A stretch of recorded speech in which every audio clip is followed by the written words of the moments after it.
Merci, Jarrett Mann! Salut tout le monde, ça va bien? J'enlève ça, je vous vois pas. Bon, fait que là, ma première instruction qu'on m'avait donnée, c'est Benoît Mercier qui m'avait dit, là, il n'y aura pas grand monde, c'est un lundi soir. Commence en leur disant, approchez-vous tous plus proche de la scène pour que ça soit plus intime, au lieu que ça soit éparpillé. Puis, of course, il n'y avait pas rapport. Comme à chaque esti d'année, c'est plein de monde. C'est tout dans sa tête. Fait que bravo, bonjour tout le monde, merci d'être venus. Aujourd'hui, c'est le grand spécial Halloween. Et puis, pour réchauffer la salle, j'ai déterré un vieux livre là, que j'ai trouvé dans le sous-sol de ma grand-mère après sa mort. Et Gilberte, là, pour ceux qui suivent mes podcasts, vous saurez qu'elle est décédée il y a quelques années. Puis là, je fouillais là-dedans, puis il y a des histoires quand même assez épeurantes. Fait que je me suis dit, je pourrais en lire une. Fait que là, je vais amener le pied de micro en avant pour pouvoir tenir le livre dans mes mains. Oh oui! Êtes-vous prête à avoir peur? OK. Vous êtes sûr, là? Parce qu'après, moi, quand je commence, j'arrête plus. Bon, on va y arriver. All right. Fait que je vais ouvrir une page au hasard. Pas celle-là, celle-là. OK. Oups. All right. Alors, ça s'appelle « La chute de la maison Mercier ». Benoît Mercier était un jeune universitaire plein d'ambition, avec un petit podcast geek sans envergure, enregistré dans le sous-sol de l'UQAM, dans une pseudo-radio universitaire du nom de choc.lol.hasard. Ouh! À part ce podcast qui ne s'en allait définitivement nulle part, Benoît avait aussi la moitié d'un appart et une petite casquette Kangol. Pas de quoi écrire à sa mère. Ça tombe bien, sa mère veut pas qu'il lui parle. Un jour, pourtant, quelque chose d'étonnant se produisit. Le podcast quitta Choc.lol, réussit à ramasser des dizaines de milliers de dollars pour se construire un studio, commença à générer des revenus importants sur Patreon, on parle de 50 000 $ par épisode, revenus qui échappaient en plus au gouvernement, qui n'arrivait jamais à gagner contre Benoît Mercier en cours, étonnamment. Tout le monde écoutait les Mystérieux Étonnants. Des dizaines d'autres geeks, eux aussi sans envergure, ont lancé leur propre podcast en tentant de les imiter sans jamais atteindre le même succès. Année après année, les Mystérieux raflaient tous les prix là, des podcasts. Et en 2022, Benoît enregistra un épisode au Centre Bell et un autre au Centre Vidéotron, deux immenses succès commerciaux qui déplaçèrent des foules monstres. Oui. Benoît avait maintenant un appartement au complet et des dizaines de casquettes Kangol. Life was good. Mais soudainement, en octobre 2023, le vent sembla finalement tourner pour les Mystérieux Étonnants. En effet, à l'intérieur d'une même semaine, tous ses collaborateurs trouvèrent la mort dans des circonstances mystérieuses et fort étonnantes. Gauthier Langevin était rendu à la tête de la plus grosse maison d'édition au pays, largement financée par du LME Money. Au début, un homme passionné qui voulait faire connaître la BD d'ici au plus grand nombre de gens possible, Gauthier avait lentement fini par laisser son succès lui monter à la tête. Dépensant des sommes astronomiques en microtransactions pour améliorer le look de son bonhomme dans Diablo 4... Gauthier dut se résoudre à tenter de fourrer ses auteurs et ses dessinateurs, falsifiant les rapports de vente et coupant sur les redevances. Lorsque quelqu'un s'en plaignait, il le poursuivait en diffamation et s'assurait qu'il ne serait plus jamais publié nulle part. C'est dimanche le 8 octobre dernier qu'il a été retrouvé mort devant son ordinateur, coupé en deux de haut en bas parce qu'il semblait être une Great Axe, alors que la pièce était verrouillée de l'intérieur et qu'aucune arme ne s'y trouvait. Évidemment, si on compte pas celle du barbare dans le jeu devant lui. Ouh! Jake Dion, après avoir connu un grand succès avec la BD Alice, fit les manchettes lorsque Patrick Sénécal mourut d'une crise cardiaque soudaine lors d'un gros party à l'espace public avec Jake. Étonnamment, Jake était le seul héritier de Patrick, ce qui surprit particulièrement la famille de ce dernier lors de la lecture du testament. eux qui n'obtinrent pas un sou ni les droits sur ses écrits. Jake put donc adapter en roman graphique l'œuvre entière de Sénécal, sortant un album par saison, sans que personne ne puisse expliquer comment il arrivait à produire aussi vite. Chaque album connaissait un succès plus grand que le précédent. C'est lundi, le 9 octobre dernier, que Jake sauta du balcon de sa chambre au 22e étage d'un immeuble cossu du centre-ville en hurlant « Tu m'auras pas, maudit requin! » Dans son appartement complètement démoli, on retrouva un poisson rouge dans le bain qui nageait bien paisiblement. Tout le monde blâma l'alcool. On retrouva rapidement ensuite un groupe de dessinateurs émaciés et blêmes enchaînés dans une pièce, en train de terminer les pages de l'adaptation de Sur le Seuil. Laurent Boutin avait acheté la librairie Planète BD et l'avait transformée en une chaîne internationale avec 235 succursales dans toutes les grandes et même les plus petites villes du pays et d'ailleurs. Constamment en train de déménager d'un condo à un condo plus grand, à un penthouse, à une maison de campagne, à un manoir, il forçait tout son entourage à déplacer son absurdement gigantesque collection de bandes dessinées qui semblait se dédoubler à chaque fois. C'est mardi, le 10 octobre dernier, que Laurent a été retrouvé mort, enseveli sous une montagne de livres de 2 étages, au milieu de la plus haute pièce de son manoir, les centaines de bibliothèques du manoir complètement vides. Personne ne s'explique l'accident. Ouh! Johan Carl vivait à L.A. dans une réplique de la maison de BoJack Horseman. Ça n'a pas rapport, là, c'est juste que je trouvais ça cool. La franchise de Bagman n'avait cumulé que des succès au box-office. Et même le 6, Bagman Jr. Goes Back to Laval, qui avait été démoli par la critique, a été un succès commercial. Évidemment, produire des films d'horreur cheap et faire de la coke puis de la MD dans des parties quasi quotidiens avec tout le gratin d'Hollywood ne laissait pas beaucoup de temps à Johan pour participer au mystérieux. Mais il venait genre une fois par année et ça semblait déranger absolument personne.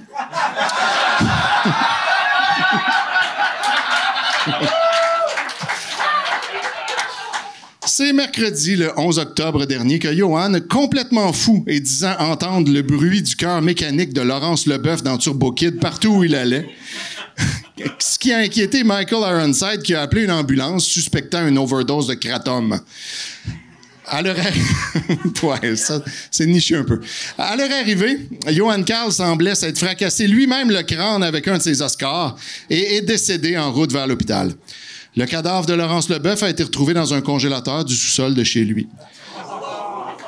Martin Matt a fait une dépression et a annulé son émission Martin Matt en direct, comme quoi des fois, il y a du soleil après la pluie. Simon Chénier est le seul qui n'avait pas tenté de transformer son argent en plus d'argent. Le seul qui ne s'est pas acheté de manoir, qui n'a pas fondé une entreprise, qui n'a pas abusé des gens pauvres à son emploi, qui n'a pas essayé de fourrer le système. Il a plutôt utilisé ses millions pour transformer l'entièreté de son appartement en club vidéo, démolissant tous les murs intérieurs et changeant la déco au complet. Il a acheté des milliers de Blu-ray, DVD et VHS et a été retrouvé mort jeudi, le 12 octobre dernier, devant sa gigantesque télévision qui jouait l'entièreté des Bye-Bye en loop. Simon, qui n'avait pas été vu par quiconque depuis quelques semaines, était entouré de sacs de livraison Uber Eats et avait un grand sourire au visage. Comment suis-je au courant de tous ces détails, me demanderez-vous? Simplement parce que le vendredi 13 octobre dernier, Benoît Mercier, qui m'appelle tout le temps quand il n'y a personne pour faire les mystérieux étonnants, mais jamais sinon, m'a contacté et m'a annoncé qu'on allait enregistrer le dernier épisode de son célèbre podcast qui se ferait sous forme de confession. C'est là qu'il m'a avoué, rongé par le remords, avoir fait un pacte avec une entité démoniaque pas full bien définie, afin de connaître le succès. Succès qui s'étendrait automatiquement à tous les collaborateurs du podcast. La seule chose qu'il a eu à offrir en échange, il allait mourir à la date prévue de son décès, à la même date où il serait mort sans l'intervention du démon. Mais lorsqu'il mourrait, tous ses collaborateurs mourraient avec lui. Il les a donc vus partir l'un après l'autre, sachant très bien que c'était de sa faute et qu'il ne pouvait rien y faire. Les mystérieux auraient tous pu vivre de longues décennies dans la fortune et le confort, mais finalement, turns out que Benoît était censé mourir des suites d'une COVID longue en octobre 2023. Donc, ils n'auront eu que quelques années de succès avant une mort atroce. Et c'est à ce moment de la confession de Benoît qu'apparut le genre de démon pas super clair aux motivations imprécises. Ça, c'est pour si vous avez vu la série, là. Il avait la forme d'une femme avec les cheveux bleus portant des lunettes. Celle-ci s'avança vers Benoît et soudainement, j'avais l'impression que ses cheveux étaient en fait argentés.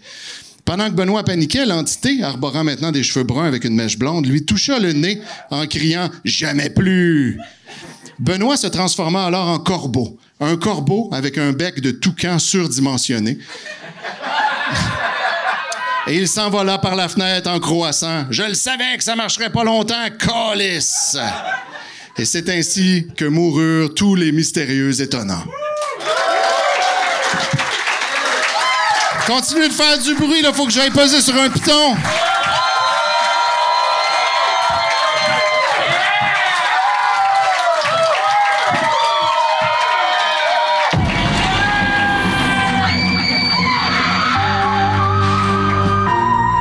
Émission 822!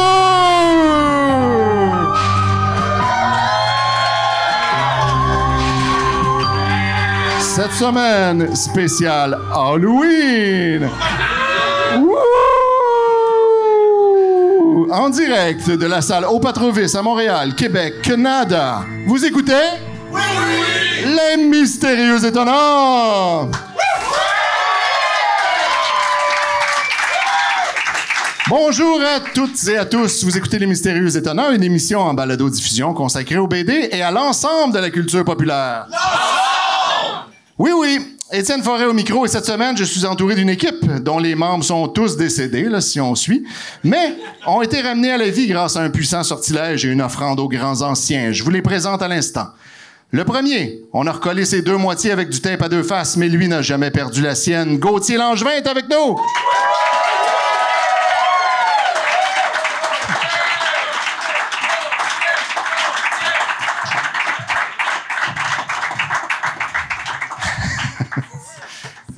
Salut les corbeaux!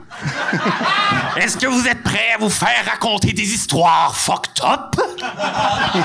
Ici Charles Beauchesne, achetez ma bande dessinée!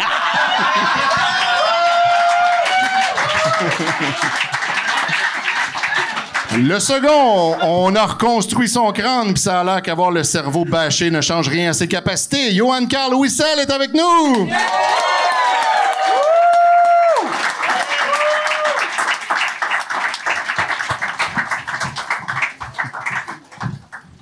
Ça arrive avec 2 verres. Je veux juste dire, mon costume, c'est pas de l'appropriation culturelle. Je suis Dr. Evil dans Austin Power 2, là. S'il vous plaît, cancellez-moi pas, là. J'appelle Monde de Stars. Le troisième a pleuré quand on a sorti son cadavre dans dessous sa pile de livres géante, mais finalement, il a accepté de venir nous voir. Laurent Boutin est avec nous!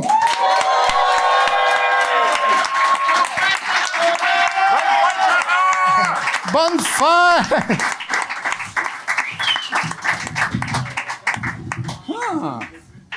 J'ai eu toute une fin de semaine au Costa Rica. Je vous raconterai ça. J'ai hâte d'en entendre plus. Le quatrième, lui dire bye-bye pour toujours nous dévasterait tous. Donc, souhaitons qu'à chaque fois, les grands anciens nous le ramèneront. Simon Chénier est avec nous!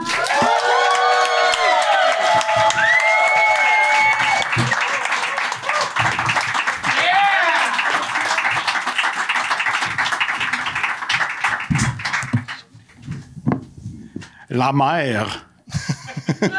Les requins, ils ont des yeux noirs. Le cinquième! On l'a scrapé de l'asphalte du boulevard Saint-Laurent, on l'a reconstruit, pas de plan, puis là, il y a une jambe qui plie pas. Jack Dion est avec nous!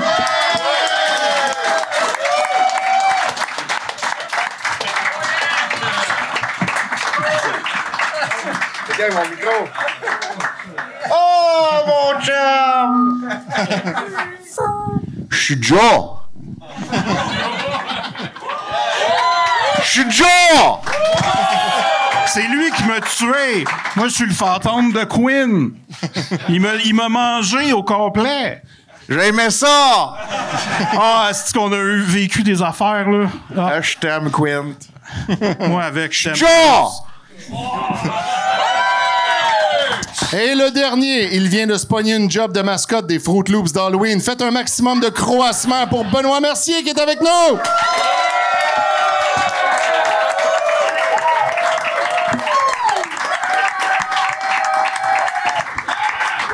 Étienne Forêt, tout le monde! Étienne! Wouh!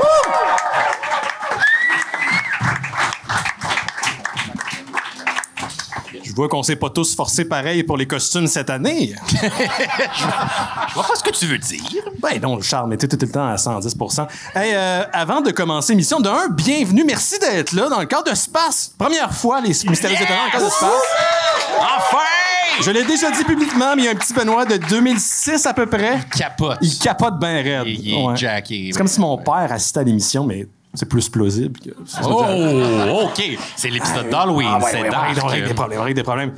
Benoît, je t'interromps. Déjà? OK, écoute. Je sais pas trop comment tu vas prendre ça, là, mais je voulais juste que tu saches. Je fais mon coming out un peu en même temps. Là. Je suis un sensitif et un empathe. Comme là, tu vois, en ce moment, t'es gossé. Mais, surtout, ce que je voulais dire, c'est que je sens qu'il y a une présence. Il y a une présence ici. Depuis tantôt, tu sais, j'ai bafouillé 2-3 fois quand je lisais mon histoire. C'était ça, ça me gossait. J'étais comme Chris. Je sens quelque chose et j'ai fini par comprendre qu'en fait, il y a quelqu'un qui est décédé ici, dans cette salle, en 2003. De quoi tu parles, man? Le 30 octobre 2003. C'était un geek. Mais tu sais, en 2003, c'était comme moins big, la culture geek, là, puis le monde se faisait niaiser, là, puis encore aujourd'hui, mais plus dans ce temps-là. Ouais. Puis je pense qu'il a été bullié à mort dans la salle ici. Je voulais juste que tu saches qu'il y a cette situation. Fait que si vous sentez quelque chose, si vous avez l'impression qu'il y a des choses qui marchent pas comme vous voulez, c'est à cause de lui, je pense. Je vais rester en communication avec lui si jamais je sens d'autres choses. Je reviendrai, OK? OK. Les requins ont l'odorat très fin, hein? Ouais. Et je sens, moi aussi, cette vois? présence, oui. Et voilà. Fait que, Merci, Étienne. si t'avais besoin d'une preuve crédible, là, t'as le témoignage d'un requin qui sent les fantômes. Fait que... Les témoignages les plus crédibles. Nous sommes aussi le plus grand prédateur du monde aquatique. Oui, Jack. Là, c'est tout ça qu'on a fait cette année. On a tout écrit des faits sur nos personnages, sur des cartons avant de faire le show. On a écrit des détails intéressants. Tu l'as vraiment bien. Qui se retrouvent dans ma bande dessinée. Achetez-la. Édité par qui, ça, Charles? Hein, quoi? Oui, en tout cas, c'est bon. Hey, avant de commencer l'émission, il va falloir qu'on adresse une controverse qui a eu lieu le jeudi dernier, dans le cadre de Space, malheureusement, au cœur de laquelle, en fait, les Mystérieux Étonnants se retrouvent. Il y avait le méga ciné-quiz organisé par Space, mais les amis des quiz. Ouais. Et là, il y a quelque chose qui marche pas. Le lundi d'avant, donc l'épisode 821, Yannick Belzile, qui est un des organisateurs, était au show. Toi, t'es arrivé, t'as calé que t'allais représenter les Mystérieux Étonnants, mais aussi que t'allais gagner. Mm-hmm. Et là, vous avez raflé la victoire. Oui. Mais là, dans le Quizverse, ça fait bien de la merde. Tu sais, ça joue du coude. Oui. Fait que moi, je pense qu'il va falloir qu'on... Comment toi, tu l'as vécu? Parce que ça a l'air qu'il y a eu de la pression après. Là. Moi, ce qui est arrivé, c'est que après le show de la semaine passée, j'ai parlé à Yannick en privé, puis il m'a donné toutes les réponses. Yannick est là. Viens donc ici, viens donc en avant. Yannick Belzile, tout le monde. Hey, ça, c'est du drama. On dirait qu'on est à la WWE. C'est malade, j'adore ça. C'est la lutte. Oh, il y a du drama. T'as une pendule qui va être remise à l'heure. Car ça, c'est pas vrai. Ce n'est pas vrai. Puis, mais, sais-tu quoi? Si...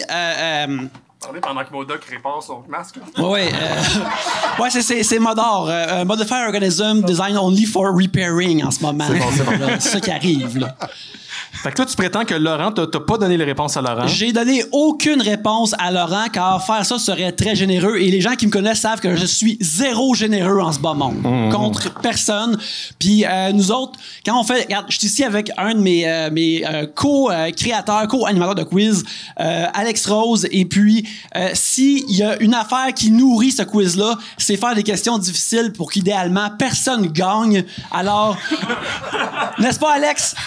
C'est vrai. Fait que s'il y a bien une affaire qui est contre notre façon d'être en quizant, c'est pas parce qu'on veut que ce soit fair, mais c'est comme on veut que personne gagne. Fait qu'on ne donnerait jamais des réponses à quiconque. Mais moi, ce qui me trouble, c'est que dans les photos qui sont sorties aujourd'hui sur le Facebook de Spasme, on voyait toutes les équipes. Oui. Sauf l'équipe qui représentait les Mystérieux Étonnants.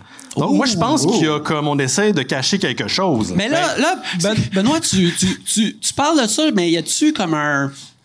Il y a une équipe qui s'appelait les Mystérieux Étonnants, mais toi, t'en faisais pas partie. T'étais comme l'homme qui a le drapeau, tu sais. Pourquoi t'étais pas dans l'équipe? Je me suis pointé, mais j'étais pas supposé participer. Je suis allé rejoindre Jay. Puis moi, j'ai ça, les quiz. C'est comme les jeux de société. Genre, je t'offre 5 minutes, puis après, je décroche. Sauf qu'à un moment donné, je me suis retrouvé avec le questionnaire quand Jake est parti. Puis l'alcool a embarqué, puis j'étais vraiment trop fucking motivé à la fin. OK, oui, c'est ça. T'étais tellement sous que contre ton gré, t'as participé à un quiz. Oui, c'est ça. Une situation très normale. Ça l'arrive souvent. Apparemment, dans le temps, à action-réaction, là, ça arrivait toujours. Puis moi, j'étais là, puis à la fin, genre, il gigglait tout seul, là, genre en nommant une réponse. Oui. Non, je pense que c'est ça.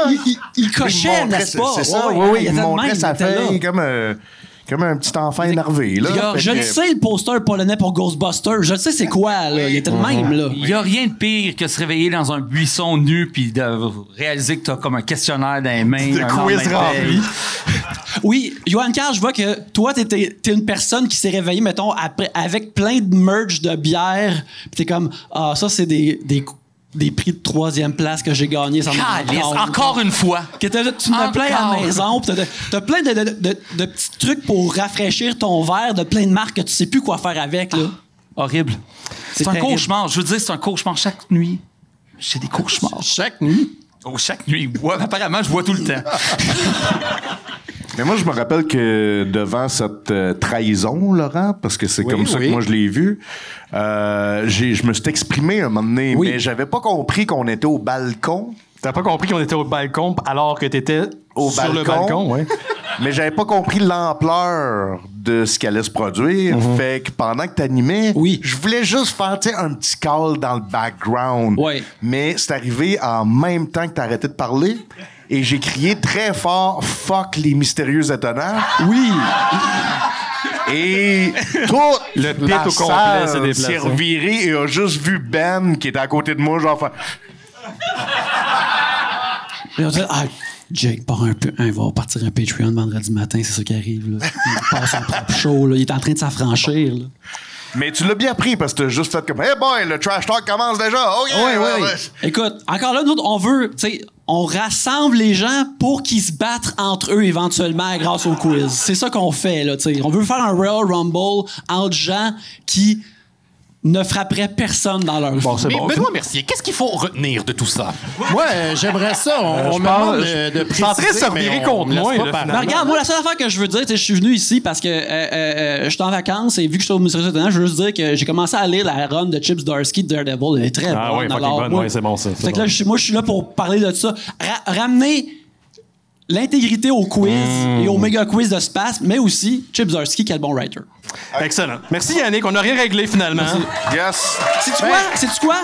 Oui. Si les gens pensent que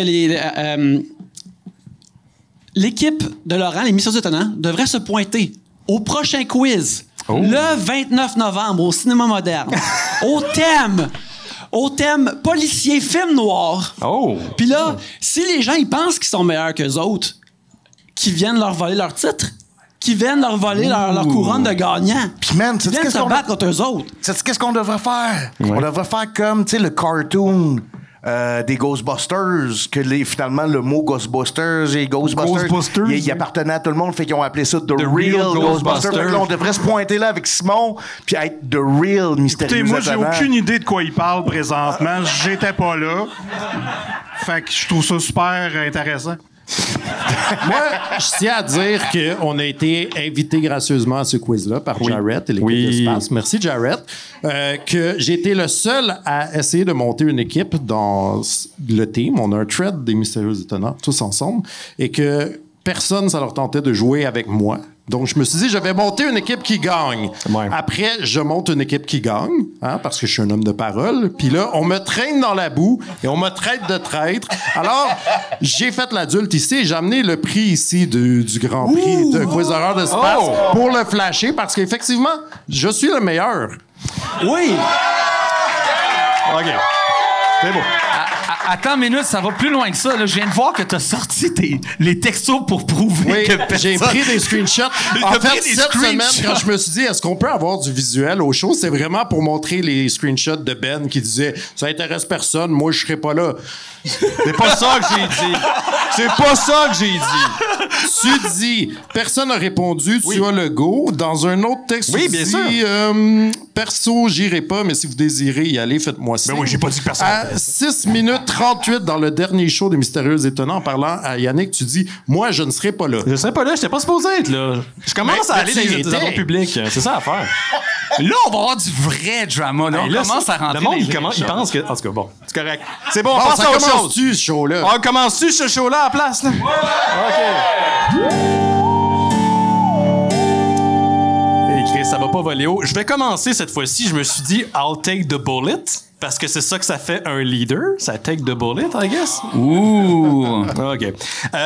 Pour vrai, faire des shows comme ça à chaque semaine, ça devient des fois un petit peu fastidieux. Surtout quand t'as de... Faut que tu changes un peu la recette. Faut que tu rajoutes des trucs. Faut que tu fasses un petit peu de sparkle. Et une des choses que je déteste depuis toujours, c'est fouiller dans des banques sonores pour trouver des effets sonores qu'on utilise soit dans des lives ou soit à l'émission.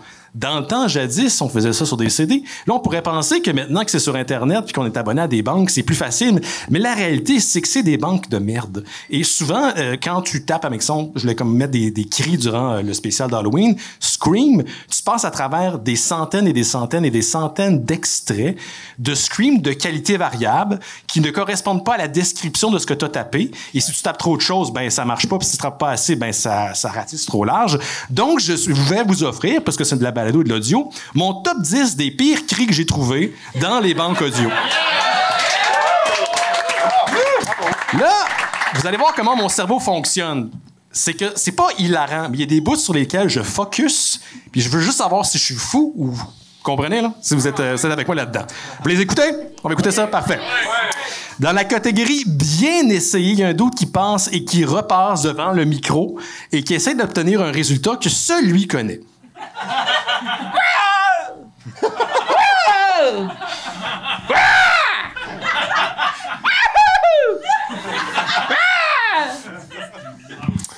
Bon, parfait.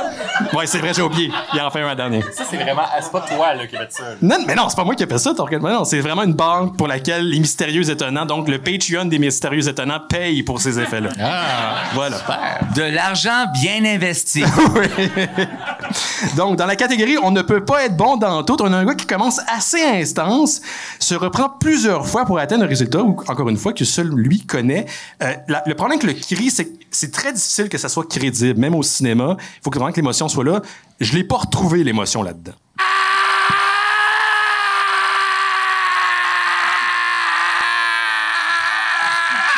Il a pas fini.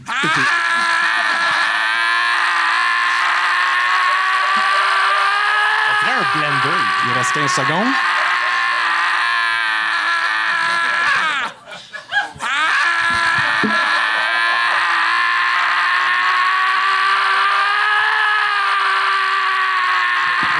Le gars, il se fait son shake le matin.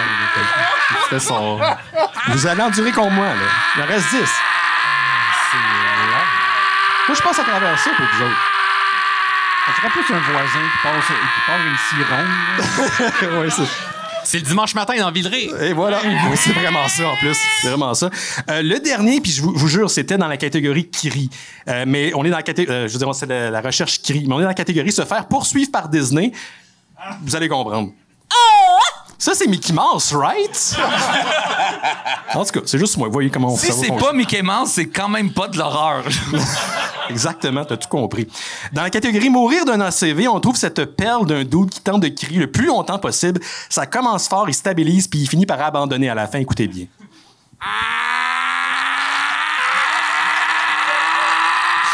On dirait les enfants quand ils font le bruit de leur petite voiture.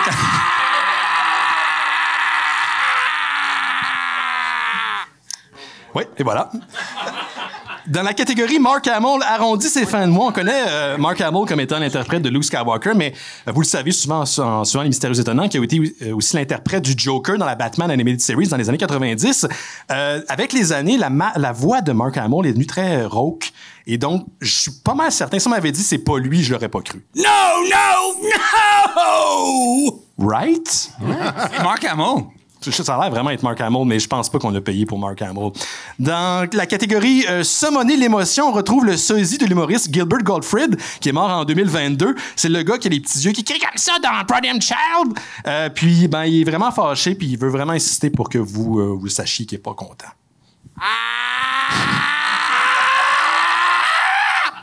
T'es sûr que t'étais pas dans la catégorie genre motocross?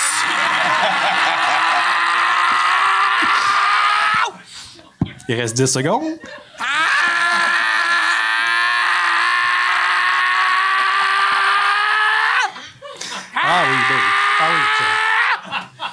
La catégorie 7. Par du monde qui ont jamais eu peur de leur vie. Je comprends pas. Mais c'est top, trouver l'émotion. La catégorie 7, c'est crier en new metal. Le titre dit tout. Et voilà. C'est ça. Bon. J'ai mieux aimé leur deuxième album. Ça, c'était le premier album au complet, right? Ouais, c'est ça. IP de Evanescence. Catégorie 8, faire de fausses représentations. Ça, c'est des frustrations quand on cherche dans des banques audio. C'est que tu as l'impression, à cause de la description, que tu as trouvé exactement ce que tu voulais. Finalement, tu cliques dessus, puis tu l'as pas. Dans cette catégorie-là, dans la recherche, j'avais vu que c'était marqué une foule. Finalement, c'est comme un redneck en solo. C'était marqué foule. Et voilà. C'est que il est comme tellement découragé.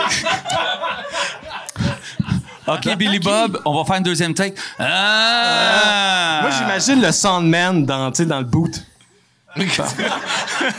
On l'a. Print it. La catégorie 9, c'est un What the fuck. C'est la catégorie la mieux identifiée. C'était Stupid Man. J'ai rien à dire. L'audio dit tout.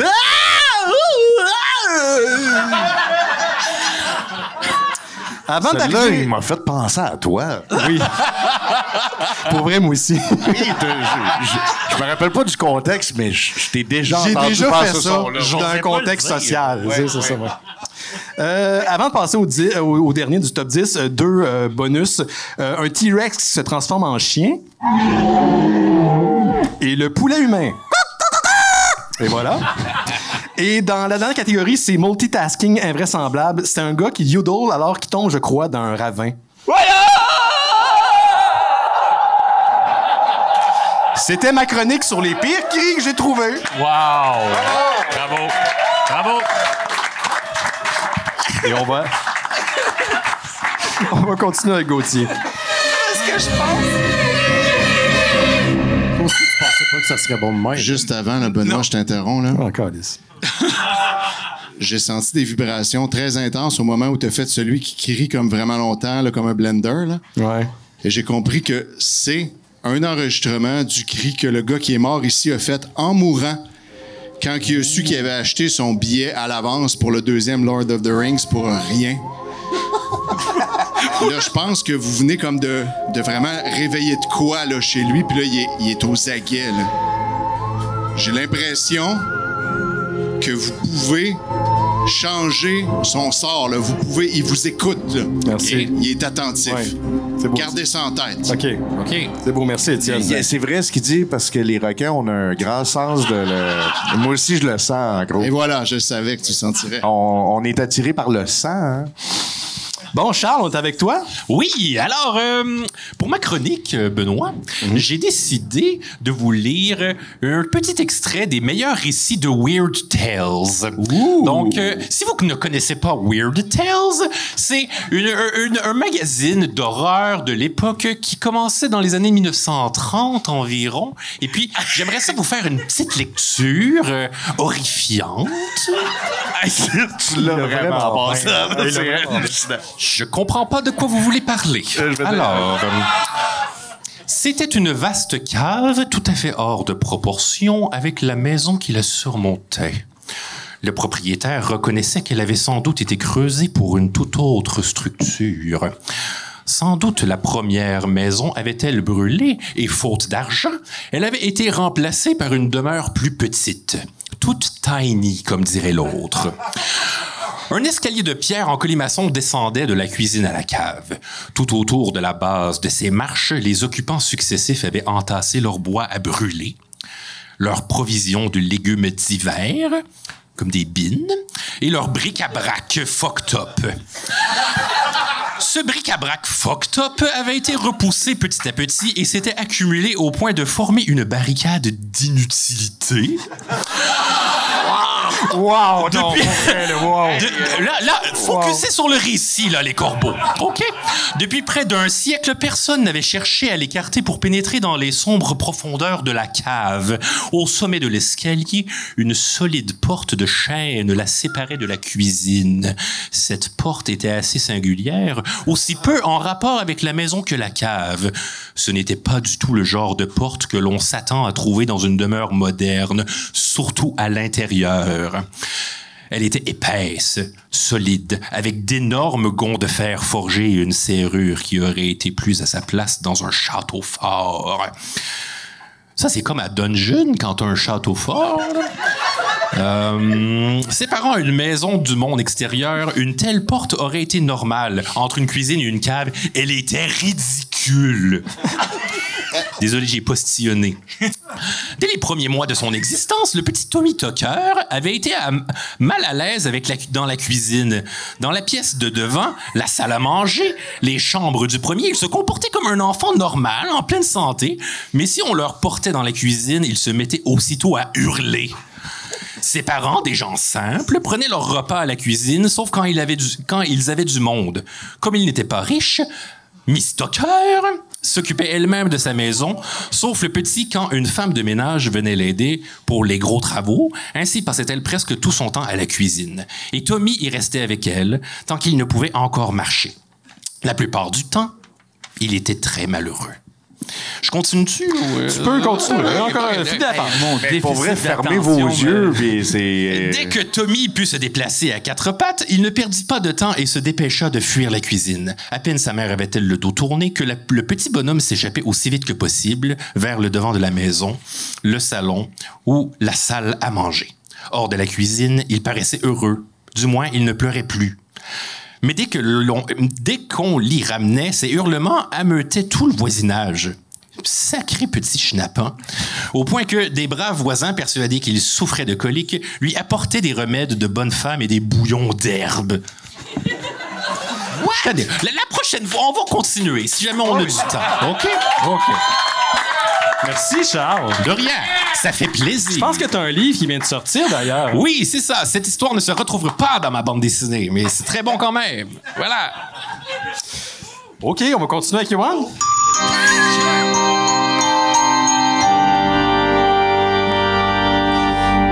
Est-ce qu'il y a du monde qui était là à la 800e?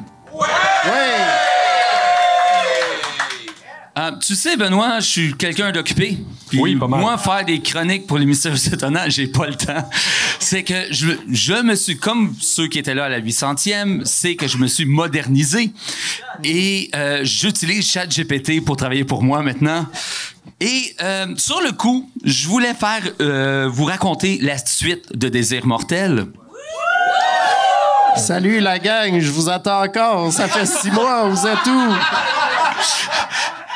Désir mortel 2, les secrets obscurs, sera lu éventuellement, mais j'ai décidé de faire d'autres choses en fin de compte. OK.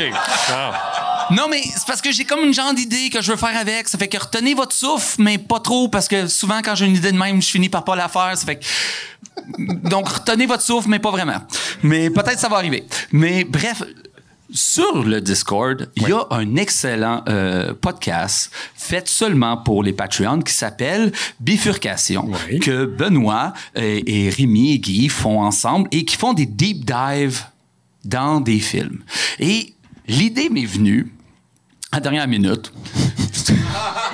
Non! Ouais. Comme il y a à peu près 15 minutes, là. T'as pas de monte, esti, sur ta main. Et je me suis dit, parce que sur le Discord, tout le monde veut que vous faisiez un deep dive sur les films d'Ernest. On va le faire. On finit le cycle sur Lynch. Il reste 4 films, puis après, on va faire Ernest. Oh my God. Est-ce que tout le monde connaît Ernest? Oui! Ce joyeux luron habillé de gris avec sa petite casquette sympathique, avec des films... des fois bons, des fois... Ouais, il y en a. Ernest en Afrique, ça a moins bien vieilli, la pochette, là, je te dirais, mais de façon globale, c'est quand même pas pire. Oui. Ernest contre les trolls est très bon. C'est excellent, puis Ernest en prison aussi. Ouais. Ernest tue des trolls avec du lait, puis il y a même une passe parce qu'il tue un troll avec du lait en poudre, puis c'est comme supposé être comique. Oui, puis il y a la joke où c'est qu'il a mal lu le lait, puis j'ai du miac.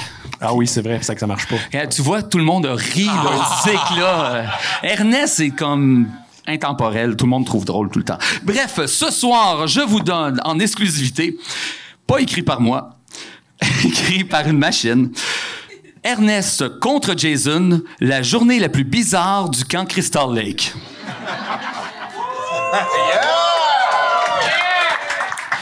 Synopsis.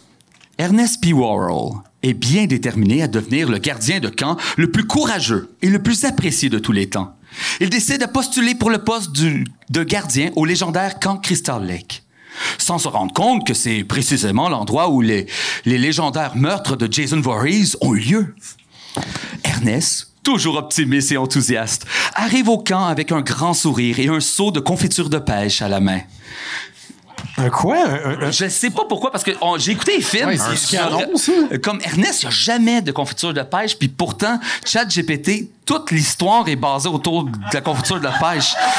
C'est que il y a peut-être un aspect... Il faudrait qu'on aille sur Wiki on Ernest pour voir s'il y a un élément qu'on a manqué, mais c'est peut-être dans Lord Ernest. C'est pas dans ses annonces avant les films. Quand il faisait les publicités, là. Ouais, je sais que je suis le fantôme de Queen, puis je suis pas supposé de savoir ça parce que je suis mort en 75. Mais écoutez, j'aime ça les archives, fait que je fouille. Puis peut-être, c'est ça. C'est une théorie. Ouais. Merci, Quinn. Bref, Ernest et son seau de confiture de pêche à la main, prêt à impressionner les campeurs avec ses talents de bricoleur et son sens de l'humour décalé. Il ignore complètement les avertissements des habitants du coin sur le tueur du lac Cristal.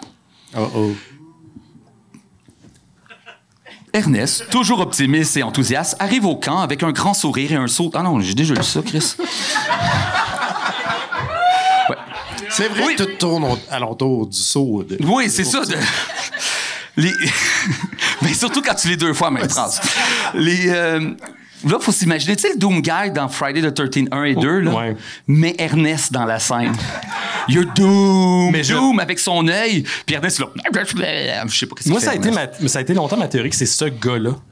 Parce que le Doom Guy revient dans la version sur le bateau. Ernest qui s'est... pas Ernest, si tu me le fais dire. Friday the 13th Takes Manhattan, qui se passe sur un bateau. Il y a la version du Doom Guy, mais j'ai tant l'impression que c'était le même personnage, puis il est habillé un peu à la manière d'Ernest.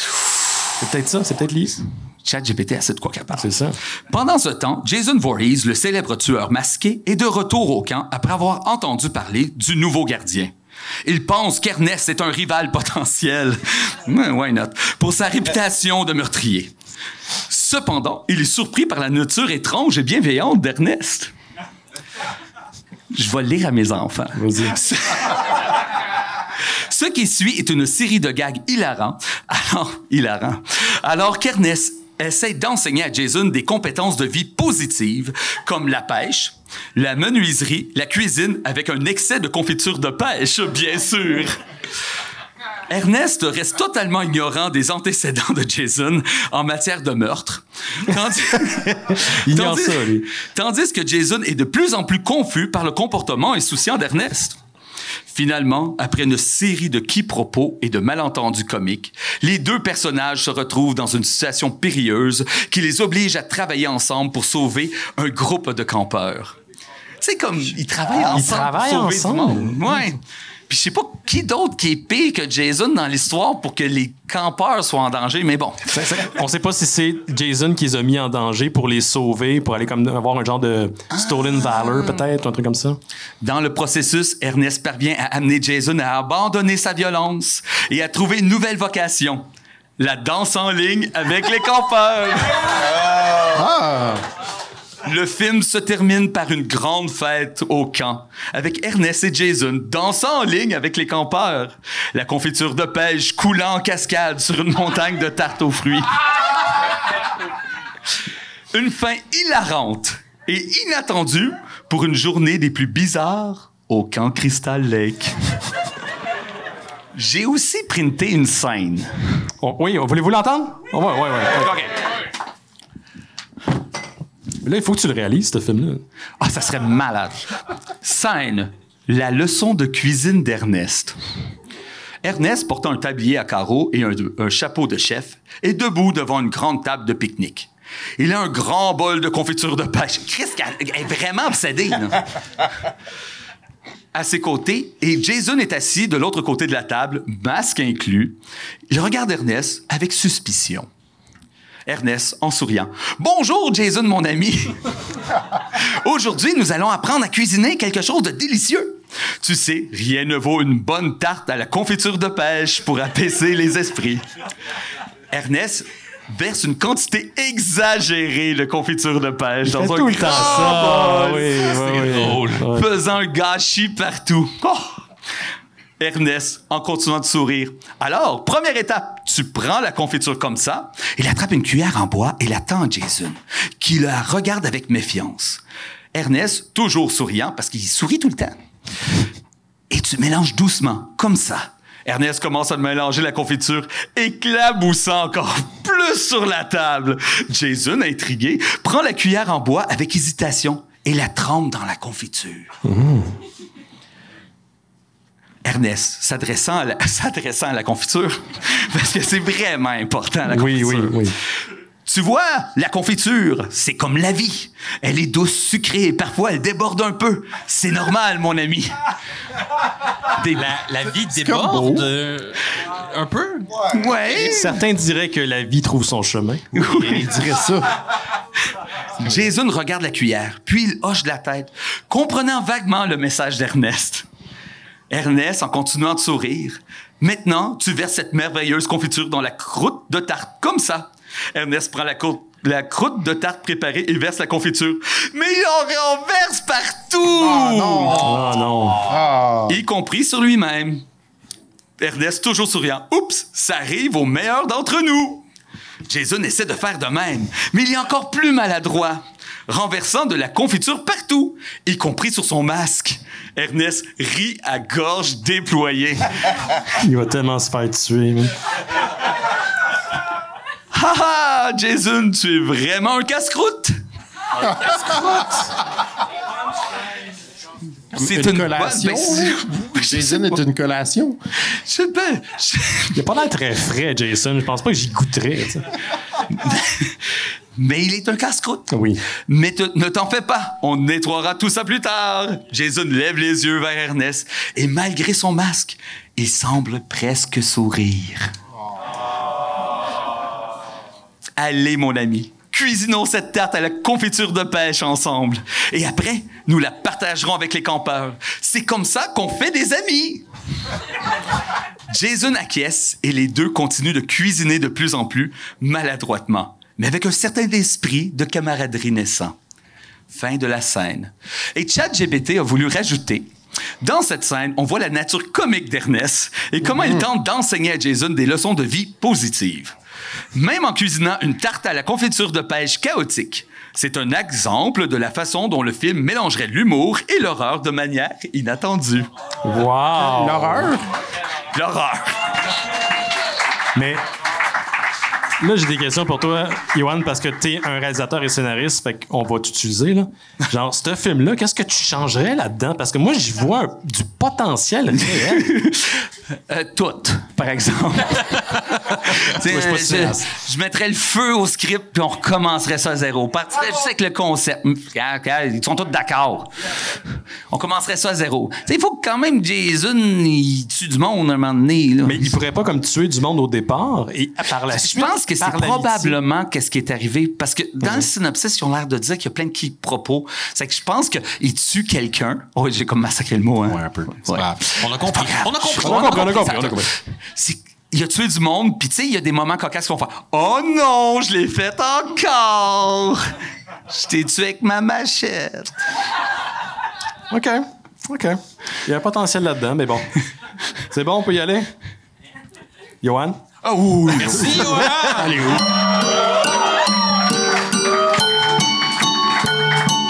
Un instant, tout le monde. L'entité m'a parlé. Et là, j'ai compris quelque chose d'important. Cette entité-là est mue surtout par la rage et le désir de vengeance parce qu'elle s'est fait tuer en 2003. Mais là, l'histoire d'Ernest et de Jason lui a comme fait comprendre que c'était mieux d'essayer d'aller vers du positif, puis d'essayer de pardonner, puis de se dire que parfois la vie ça va pas toujours comme on veut, mais ça peut être. Moi, c'est ça que j'ai fait avec Bruce ici. Ben, tu vois. Je lui ai pardonné de m'avoir tué. Je l'ai mangé, mais après ça, on est devenu bodé. Ah ouais! Et là, tout ça, je pense que c'est en train de jouer parce que ce que je chantais qui était comme de la haine, puis de la rancune, puis de la rage, c'est en train de devenir lentement du genre d'acceptation puis de pardon. Mais ça se bat encore, là. Fait que je vous laisse continuer le show, mais gardez ça en tête, là. Je te croyais comme un gars de science, Étienne. Je découvre de quoi ce soir de toi? Ben, écoute, j'en parlais pas beaucoup parce que je savais là, que j'allais me faire boulier par Benoît Mercier là, comme... et son ouverture d'esprit. Fait que... je gardais ça pour moi. Mais là, je me dis, c'est trop fort, le message est là, puis il faut que je le livre. Donc, voilà. Merci, Étienne. Merci, Étienne Forêt. Plaisir. Est-ce que ça serait du foreshadowing, par exemple? Je sais pas. Mais Étienne vient de sortir d'ailleurs un épisode avec Simon Chénier de Noël Chisidor. Allez écouter ça. Faudrait que tu me le présentes, ce fameux Simon. Tu m'en parles tout le temps. Ouais, ben il m'a demandé d'être ici à sa place ce soir parce qu'il filait pas. Mais je suis pas mal sûr qu'il est content d'avoir un nouvel épisode de Noël Chisidor. Ouais, est-ce que tu pourrais dire le titre de l'épisode de Noël Chisidor? Chien Noël, spécial Halloween. Semblerait qu'il y a un nouvel album de Cher, mais la façon qu'elle est placée sur la pochette, ça donne un I dans le milieu. Fait que c'est Chien Noël. Voilà. C'est ce que Simon m'a raconté, puis ça, c'est ce que Étienne a raconté à Simon aussi. Ben ouais. Merci, Quint. Merci beaucoup. Ça fait plaisir. On va poursuivre avec le professeur Grant. Oui. Ben oui, Monsieur Grant. Bon. Merci. Je suis effectivement le professeur Alan Grant. Je reviens d'une fin de semaine, ma foi, fort chaotique avec le docteur Ellie Sattler, ici présente. On a visité un parc d'attractions qui allait ouvrir bientôt. Ça s'est mal passé, quand même. J'ai pas trop envie de rentrer dans les détails, là. Ça s'est mal passé. Par contre, je tiens à dire que c'était au Costa Rica. Et qu'est-ce que j'ai vu au Costa Rica? Des dinosaures, parce que c'est un peu ça l'idée. J'ai aussi vu des toucans, comme le fameux toucan que Laurent avait vu à Laval. Oui, que Laurent a vu à Laval. Qui est présent dans la salle ce soir. Oui, on le salue. Oui. Bravo! Ce qui prouve, après tout ce temps, que cette histoire est vraie, n'est-ce pas? C'est Martin du Discord qui a fait le costume. Je sais, c'est incroyable.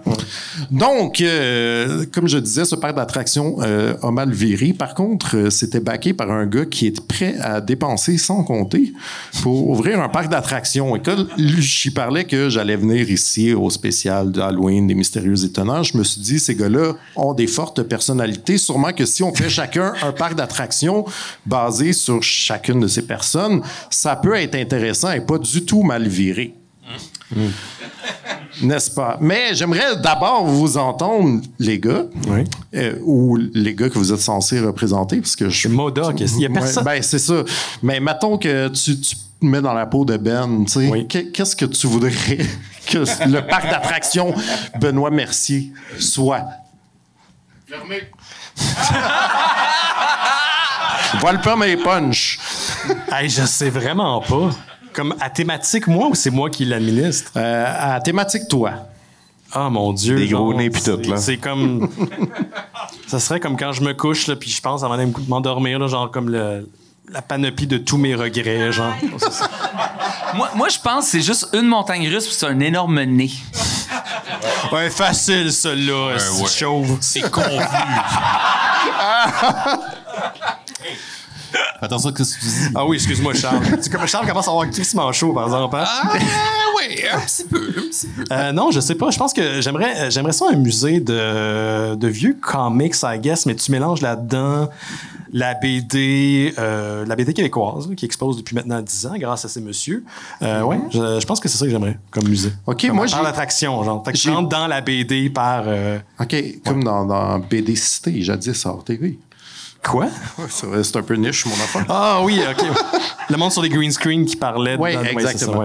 Tu préfères venir les auteurs des nombris qui est comme la BD française puis les faire dessiner genre sur leur plateau. Oui, ça, c'est toujours se souvient de ça. C'est ça qu'on veut. Pose pas de questions. J'ai réfléchi un peu au Benoît Park pour ma part. Celui-là, je le vois plus comme un centre d'interprétation. Un centre d'interprétation sur le true crime et sur le paranormal et sur Star Trek, parce que ce sont tous de grandes passions et aussi sur les Power Rangers et sur les Transformers et tout le lore de toutes ces choses-là. Ultimement, je pense que ça marcherait pas parce que les parcs ferment dans des catastrophes. Je pense que la catastrophe du Benoît Park serait qu'en fait... juste un peu après l'ouverture, on ouvre sensiblement la même chose, mais estampillé Radio-Canada, puis qui vient voler toutes les idées du centre d'interprétation Benoît et qui fait fermer le parc, malheureusement. Hey, mais Alan, j'ai comme eu un flash parce que j'ai comme fusionné. Je suis resté stické sur la montagne russe en gros nez, là. Mais imaginez que c'est comme l'ouverture de Jurassic Park, OK? Mais à la place d'un Jeep, c'est un gros nez. Et à la place des deux grosses portes, ça serait comme Jason Momoa qui tient Marilyn.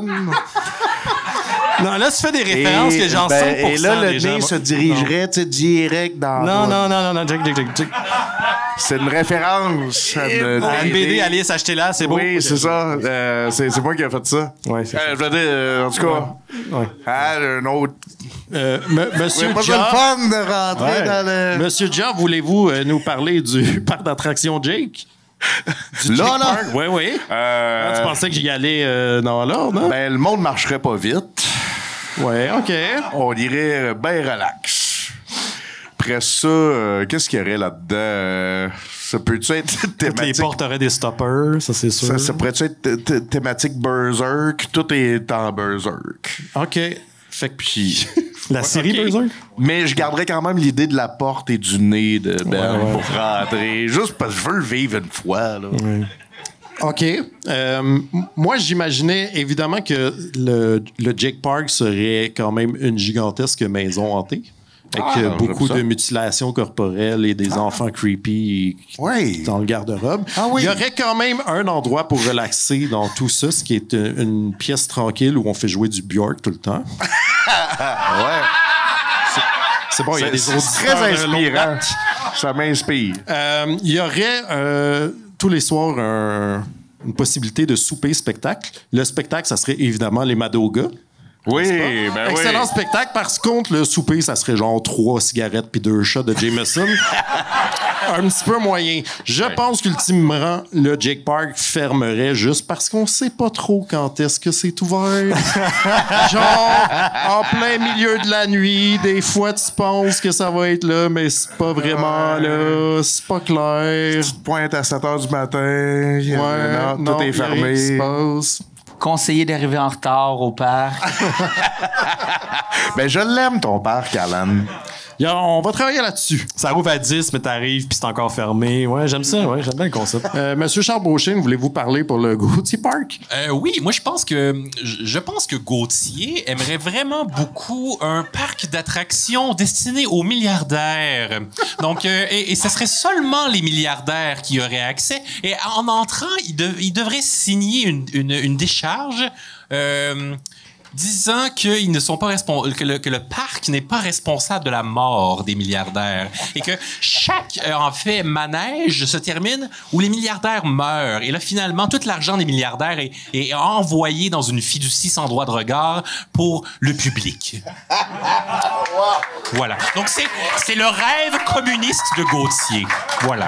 Wow, c'est beau. En fait, moi j'imaginais vraiment quelque chose qui était globalement un GN géant. Ben ça c'est mon rêve à moi. Xabio Oui, oui. 4, évidemment. C'est ça, oui. Oui, ça prend, en fait, quand tu rentres ton droit de passage, il vient avec un bracelet de cuir, parce que Oui. tu ne peux pas circuler dans le parc sans bracelet de cuir. Je Gauthier, pense c'est d'accord. éventuellement, la démise du parc serait due aux idées de grandeur de Gauthier, qui a toujours des idées de grandeur, et vrai. qui essaierait de recréer les circonstances qui amènent à son récit Checkpoint 10-30, donc à essayer de provoquer la chute de la civilisation lui-même. Récit dont la dernière partie est publiée en ce moment. Non, ah ben tiens donc. Oui, à la minute près, les amis. Donc, allez lire l'histoire de Gauthier. Ce Charles Beauchesne est décidément une machine à plug. Oui, c'est mon travail.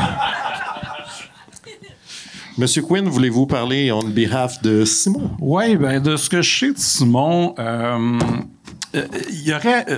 est-ce que... Je te dirais, je sais c'est quoi les émotions qu'il y aurait dans ce parc-là. OK. L'anxiété, OK. la pression. Ouais. Puis il y aurait sûrement beaucoup de sofas. Puis il y aurait une reproduction du restaurant Zellers. Tu sais, la place où ils pouvaient faire frire des barres de chocolat, des Snickers. C'était des Mars. Ils faisaient frire des Mars. C'est ce que Simon m'a raconté quand il est allé. Mais ils vont pas le ramener quand ils vont ramener Zellers, Mr. Quint? Il me semble le restaurant, ils vont... Ben, ils ont ramené Zellers dans un labé. Ah, ouais. C'est comme un coin. Je comprends pas le concept, mais il faudrait que je demande à Simon là, pour qu'il m'explique. C'est vraiment meilleur que toutes les idées que j'avais pour le Simon Park.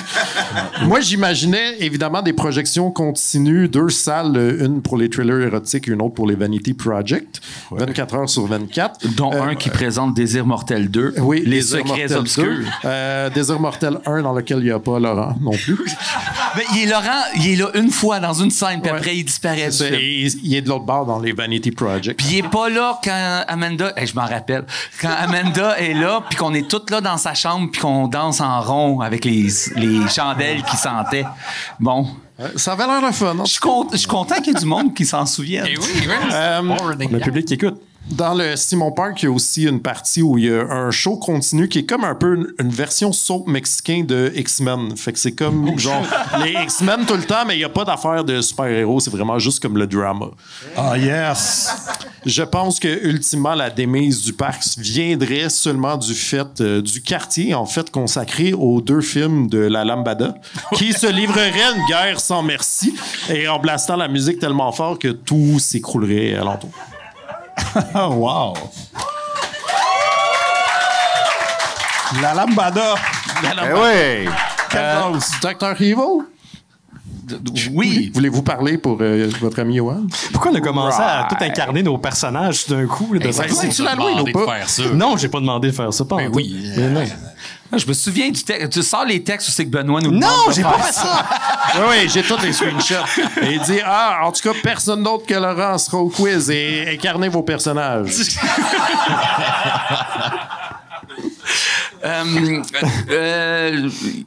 Johan, qui est beaucoup plus gentil que moi, Dr. Evil. Dr. Evil, c'est pas ça, ça va pas en tout. Hein? Non, c'est pas ça, mais c'est correct. C'est la version Keb. Y a-tu quelqu'un qui l'imite? Oh, wow, personne. Bon, on est bien avancé, hein? Ça serait quoi ton parc d'attraction, Dr. Evil? Mais Johan? Johan, je pense que ça serait un parc d'attraction à son ego. Ça serait une énorme statue de soi-même. Oh non? Avec ses mains comme ça. Puis ça serait une montagne russe. Puis, non, il n'y a pas d'ego. Non. Je sais pas, j'ai aucune idée. Dis-moi qu'est-ce que toi t'as trouvé. Moi, j'avais évidemment un gros Je vais pas être quartier, joke. T'as eu le temps de réfléchir? Ouais, J'ai eu le temps, je gardais pour la rien fin. en plus. Tu savais que ça s'en venait. Il y avait des grosses rampes de BMX. Ah, ouais. Dans le mien, il y avait une partie où il y avait de la lutte tout le temps. Il y avait une espèce de terrain de genre de paintball, mettons, mais c'est pas du paintball, c'est plus que pour jouer au ninja. Man, tellement! Puis au lieu des paintballs, c'est des gun nerfs, parce que les gun nerfs, c'est fucking cool. Ouais. Bonne idée. Par contre, là, je suis pas sûr de la démise de celui-là. J'avais deux options. C'est soit que ça vient de la passe VIP où tu peux être le bagman puis tuer tout le monde dans le parc pour la journée. Ça pourrait être un modèle d'affaires qui marche semi à long terme, en tout cas. Soit c'est gangréné par tous les témoins de Jéhovah du Game Pass qui harcèle tout le monde dans le parc. Tous les gens sur Game Pass rentrent gratuitement. Sans joke, c'est ça que j'avais écrit. Le pape du Game Pass. Je peux te faire un parallèle parce que Johan s'en souvient puis il était bien fier de cette affaire-là. Mais jadis, quand j'habitais avec Simon, on passait les soirées des fois au douteux au bois, puis on allait comme passer la nuit, tout le monde dormait passait la nuit chez nous pour pas conduire jusqu'à Laval. Ouais. Et il y a un matin, j'ai répondu à la porte et quelqu'un est arrivé, puis c'est une madame qui était habillée en costard, puis elle a dit « Je peux-tu parler à Johan? » J'étais comme « Johan? Oui. Johan Carl Wissel? Oui, oui. » Ben, Johan n'habite pas ici. Je sais comme, qu'est-ce qu'il se fait là? Puis j'ai appris après qu'il était sorti, puis il avait comme fait à croire un témoin de Jéhovah qui habitait chez nous. C'est chiant! Fait qu'ils ont noté le nom de Johan avec l'adresse qu'on partageait, Simon et moi. Et c'est pour ça qu'il revenait faire un take-two pour essayer de le convertir, mais Johan habite. J'étais tellement confus, ça a comme pas rapport. Tu devais être tellement gentil avec eux en plus. Oui. Parlez-moi de Jésus. J'étais comme, où tu vivais, puis, où tu vis, puis j'ai donné l'adresse, ça, puis j'étais comme, non, mais j'aimerais vraiment en savoir plus. C'est tellement un bon prank, wow. Ouais, bravo. Ouais. Donc, j'avais fini, je voulais faire un Asian Park aussi quand j'ai su qu'il serait là, mais je me suis dit, ça existe déjà. Il y a comme un manoir là, à Saint-Adèle avec des animaux magnifiques, puis un spa, puis tout ce qu'il faut, fait que comme pas de besoin. Tout a l'air de bien aller. Je pense pas qu'il y a de démise à ce parc. Excellent. Merci, Laurent. Merci. Yeah! On y va avec Queen.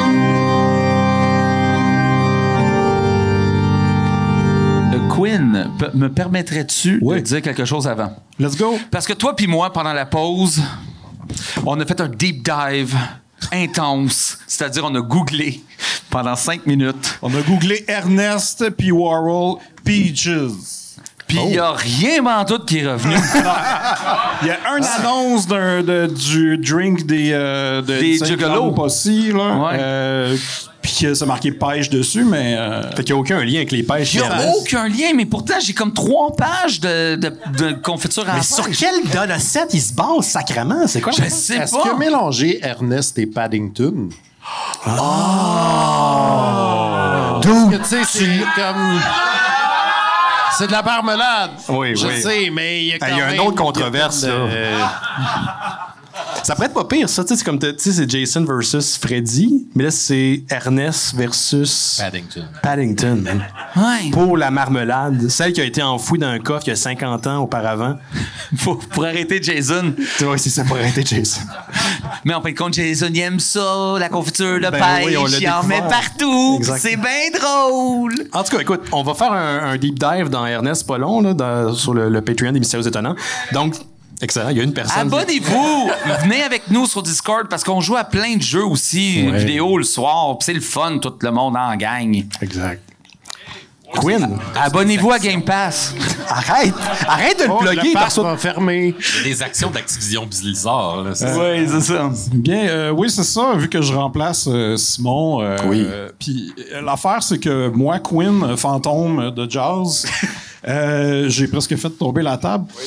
Mais aussi, j'ai une passion que je partage avec Simon, c'est que j'aime beaucoup les archives. Oui, c'est vrai. Parce que vu que je suis mort en 75, j'essaie de rattraper comme toute la pop culture que j'ai manquée. Oui, l'ensemble de la pop culture. C'est ça. Puis une chance que c'est l'ensemble, parce que sinon, j'aurais pas pu faire cette chronique-là.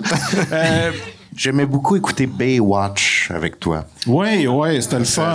Ça me ramenait chez nous. Hein. Ça finirait en queue de poisson. 18 pans de podcast pour arriver à ce moment-là. Puis t'as pas tort aussi. Oui, c'est vrai. Mais c'est ça. Mais l'affaire, c'est que j'ai développé un goût pour les archives québécoises, la télé québécoise. Fait que... Puis en plus, ben Simon, il parle souvent de l'émission Les Anges du matin à Noël chez Isidore. Mais souvent, c'est des épisodes de Noël. Mais là, il m'a envoyé un épisode d'Halloween des Anges du matin. Wow.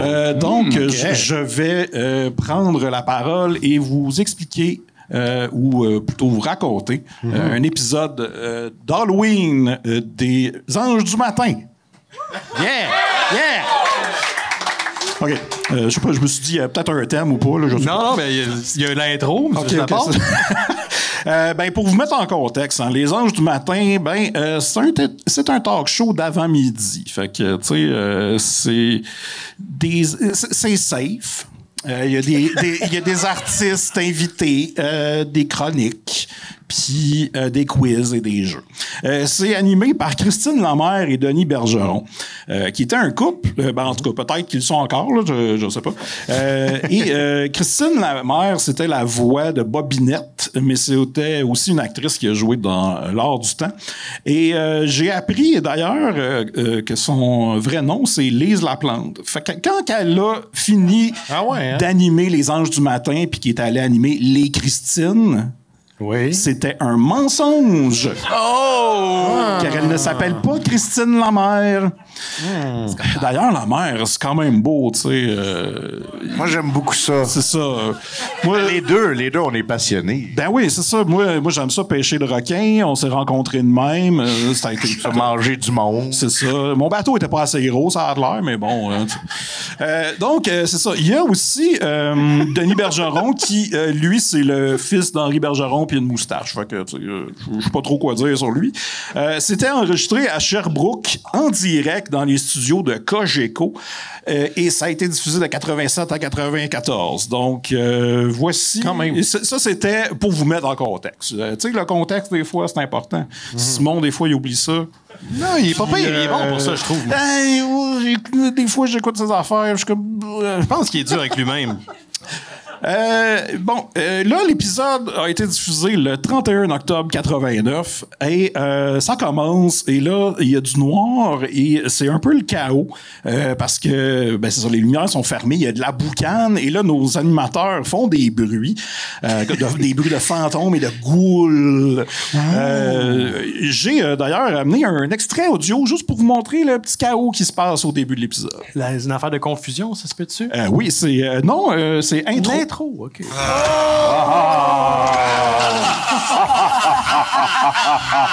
c'était peurant dans le paradis des anges. T'entends la machine à smoke, hein? Comment allez-vous ce matin? Ça va, êtes-vous en forme? Ça va? Oui. En forme de quoi? En forme de carotte! Et moi, je suis en forme de sorcière. Quel beau costume tu as! Mon Dieu! Je peux-tu racheter quelque chose, M. Quinn? Oui. Peut-être que Simon a fait un mix avec cette émission-là, puis peut-être que Modoc l'a écouté, genre. Ouais. C'est fucking cringe, man. Je l'ai écouté, c'est vraiment intense. Oui, c'est quelque chose. Puis c'est ça, c'est qu'on entend la machine à boucan et elle marche beaucoup trop. Fait que là, quand il allume les lumières, on voit comme... C'est très flou. Ils sont dans un nuage. Et c'est ça, Christine, qui n'est pas son vrai nom en passant, est déguisée en carotte, c'est pour ça qu'elle dit ça. Et lui, il est déguisé en sorcière, mais il a plus l'air de Merlin, genre. En tout cas, Sherbrooke, peut-être, les sorcières sont différentes, je sais pas. C'est plus au sud, hein? Ouais, ben c'est ça. Les sorcières du sud. Ah oui. Ah ouais, c'est ça les Wiccans? Chez eux autres? Oui. Les Wiccans? Ouais, les Wiccans. Les Wiccans chez Bernie. Comme... Hey, c'est Montréal. Hey, Chat GPT. Chat GPT, that shit. Wiccan chez Bernie, man. Je vais le faire. The Craft rencontre Bernie. Oh, préparez-vous, vous êtes pas prêts.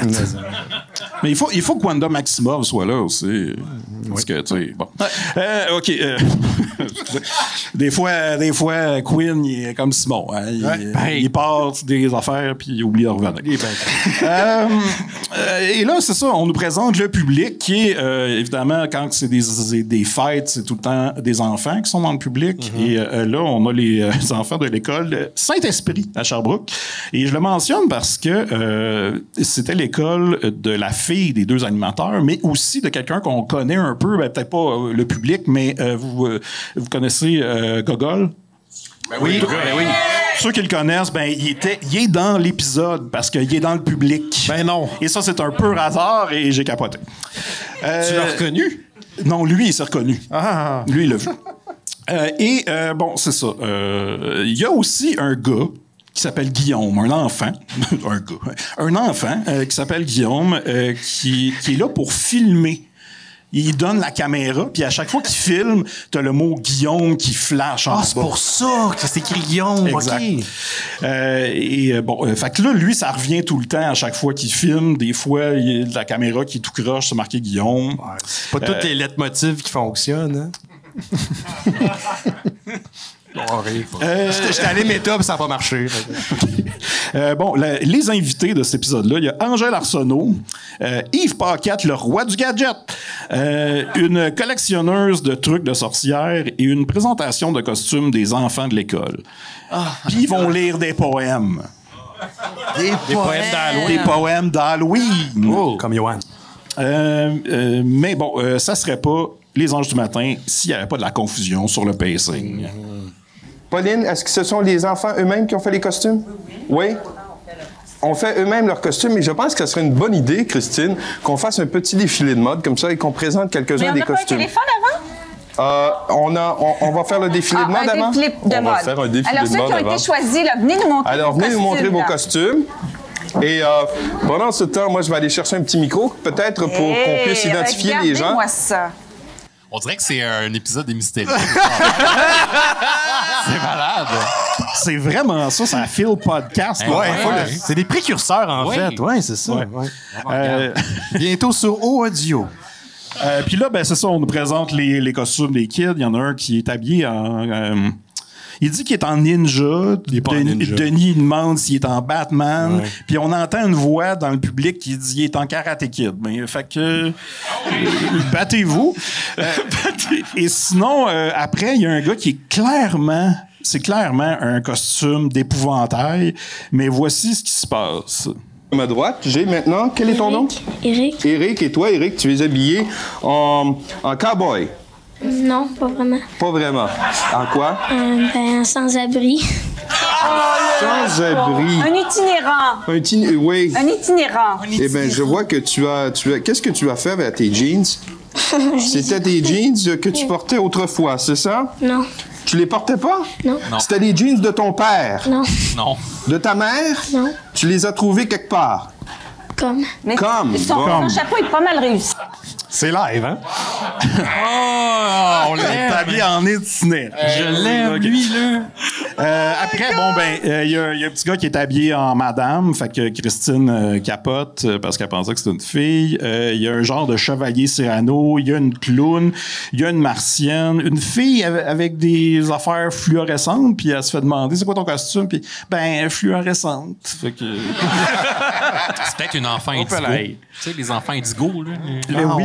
C'était l'époque. C'était l'époque des enfants indigo. Il y a aussi un gars, ça c'est très niché, mais quelqu'un qui est déguisé en Ben Bellan, un personnage de Samedi de rire par Normand Chouinard. Là, c'est un kid qui est habillé de même.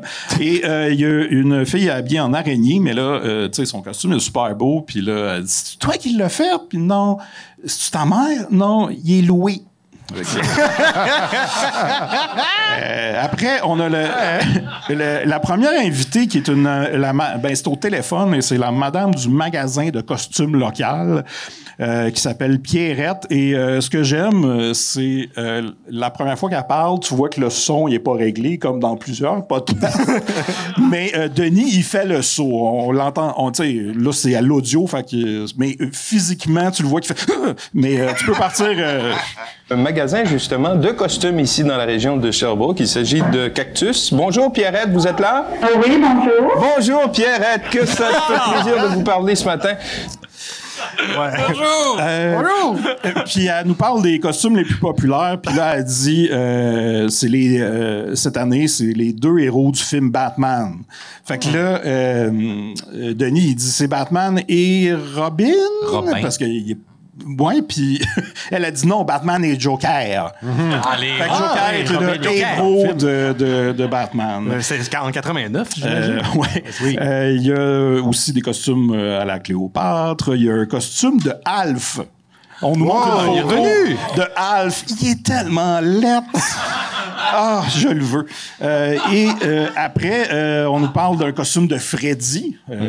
Et là, il y a Denis qui dit...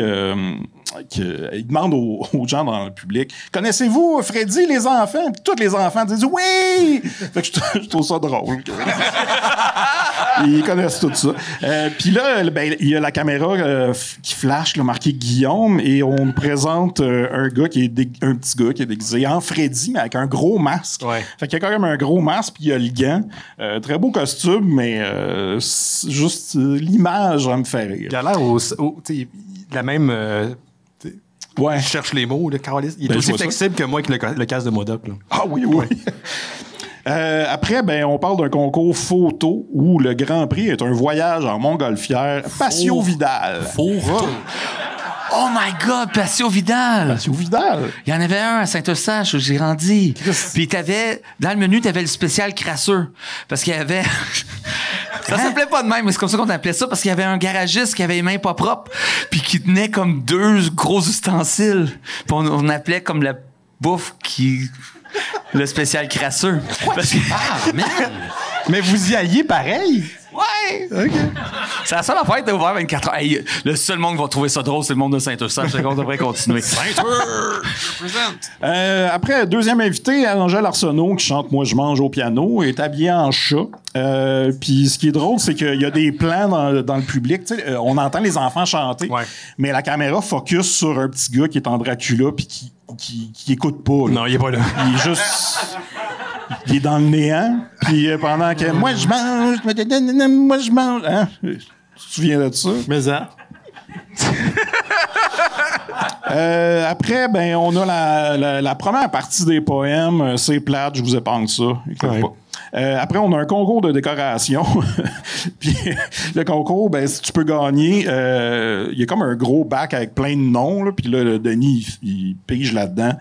Et c'est Madame Monette, la gagnante, qui habite au 6880 12e avenue dans Rosemont. Parce qu'il nous montre l'adresse. Ça, je trouve ça très drôle. Il y a même le numéro de téléphone, mais ça, je me garde une petite gêne. Et elle gagne une bassinette pour bébé. Fait que... Si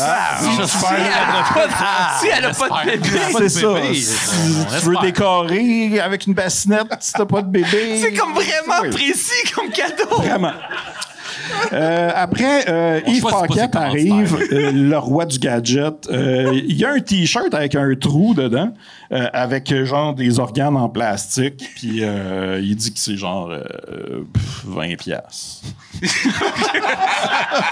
20 piastres d'organes, genre? Donne-moi des organes pour 20 avec le chandail. Le chandail, puis le trou. Pour mettre l'enfant. C'est quand même, tu sais, côté inflation, 89, ça. C'est cher, c'est 20 piastres, hein? C'est comme 2000 piastres aujourd'hui. Bon, après, il nous c'est parle... le prix d'un pain aujourd'hui. Après, il nous parle des cicatrices à 8 piastres, un faux cœur que tu peux mettre par-dessus le même chandail, en tout cas. Il y a un crayon qui pitch de l'encre, délibile, et Christine qui dit indélibile, et elle se fait reprendre par Denis, Yves et la régisseuse. Fait que il fallait pas dire ça. Live, on les entend. Oui, on les entend, c'est magnifique. Bon, on nous montre des chandelles, une mouche en caoutchouc, et il y a Guillaume qui essaie de focusser sur la mouche, puis il y a de la difficulté. Et là, mon bout préféré, c'est le bout où, aux Anges du matin, il y avait souvent un concours. Tu pouvais aller présenter ta collection de quelque chose. Peux-tu dire une affaire, Quinn? Je l'ai vu, ça, je l'haïs, cette personne-là. Je sais pas c'est qui, mais je l'haïssais tellement. Je hate-watcher la section. Oui, je te comprends. Donc, elle, c'est ça. Elle est venue présenter une collection d'objets de sorcières, des bibelots, des affaires. Elle a un nom, mais elle veut absolument qu'on l'appelle Dodon. Parce qu'elle arrive habillée en sorcière et elle est dans son personnage et tu vois que ça avait c'était pas tant prévu. On dirait que Je sais pas à quoi ça me fait penser, Denis, ça. ils sont comme oh, OK, fait que j'ai la chanson qu'elle chante en arrivant. Sorcière est aux anges du matin, je veux à ma manière la présenter un brin. Ma collection de sorcières est aux anges du matin, je veux à ma manière la présenter un brin. Ah, ça, c'est rien, man. Je tiens à dire que j'en ai collectionné des affaires dans ma vie, puis j'ai jamais eu de chanson pour mes collections. Fait que s'entendrait bien respect avec quand même. Ouais. Le violonneur, là, tu sais, puis le violonneur, ils ont de quoi, là, je pense. Tu sais, le gars avec la tête, là. Ouais. Wow. Ben, en fait, défi lancé, s'il y a des compositeurs dans la salle, un thème pour Laurent, pour sa collection. En tout cas, je savais pas que j'avais ce besoin-là. Ben là, je sais pas, là. Tu l'as. Ben, c'est ça. Dodon, c'est la sorcière de Alma. Et elle veut nous présenter en premier des peintures, mais c'était pas ça qui était prévu dans le pacing. Fait que là, Christine a dit « Ah non, on va... » Puis là, « Non, je veux présenter mes peintures. » Puis là, Denis apprend, puis « Vous allez trop vite, Dodon, là. » Puis c'est... wow! Puis bon, elle finit par gagner, puis on présente 2 peintures. C'est lettre! En tout cas. C'est fucking laid. Après, bon, elle nous parle de déco de sorcières. Il y en a une qui fait du bruit. Il y en a... écoutez. À un moment donné, elle dit « Ça, c'est mon horloge déco-chic! » Puis c'est une horloge avec les chiffres à l'envers. Fait que c'est comme, oh, le temps, on recule. Mais là, elle arrête pas de dire, c'est mon horloge déco-chic. Puis là, les animateurs sont là, déco-chic. Mais je pense qu'elle veut dire déco-chic. Ouais. Puis tous les animateurs comprennent pas. Et il y a même Denis qui dit, il se fait comme... Il dit, ça, c'est-tu moi, ça? Je découche. Oh. Oui, c'est vrai, il dit ça. Fait que là, je suis comme... Attends, wow, là, on vient-tu d'ouvrir un gate aux anges du matin? Mais non, ça passe dans le bar. Puis aussi, elle nous montre 3 bibelots de sorcières et elle dit ceci. Ce sont mes infirmières auxiliaires. Les infirmières auxiliaires. Ce sont elles qui assument le service de santé. Attendez, Louise, parce qu'on les voit pas. On va les montrer. C'est important de les voir. Ce sont elles et elles seules qui assument le service de santé au pays des sorcières. Et ça marche à merveille. Vive les infirmières auxiliaires! Hey! Ben oui, vive, eux autres, d'être pas célébrés. facile, le live, hein? Sherbrooke, en plus.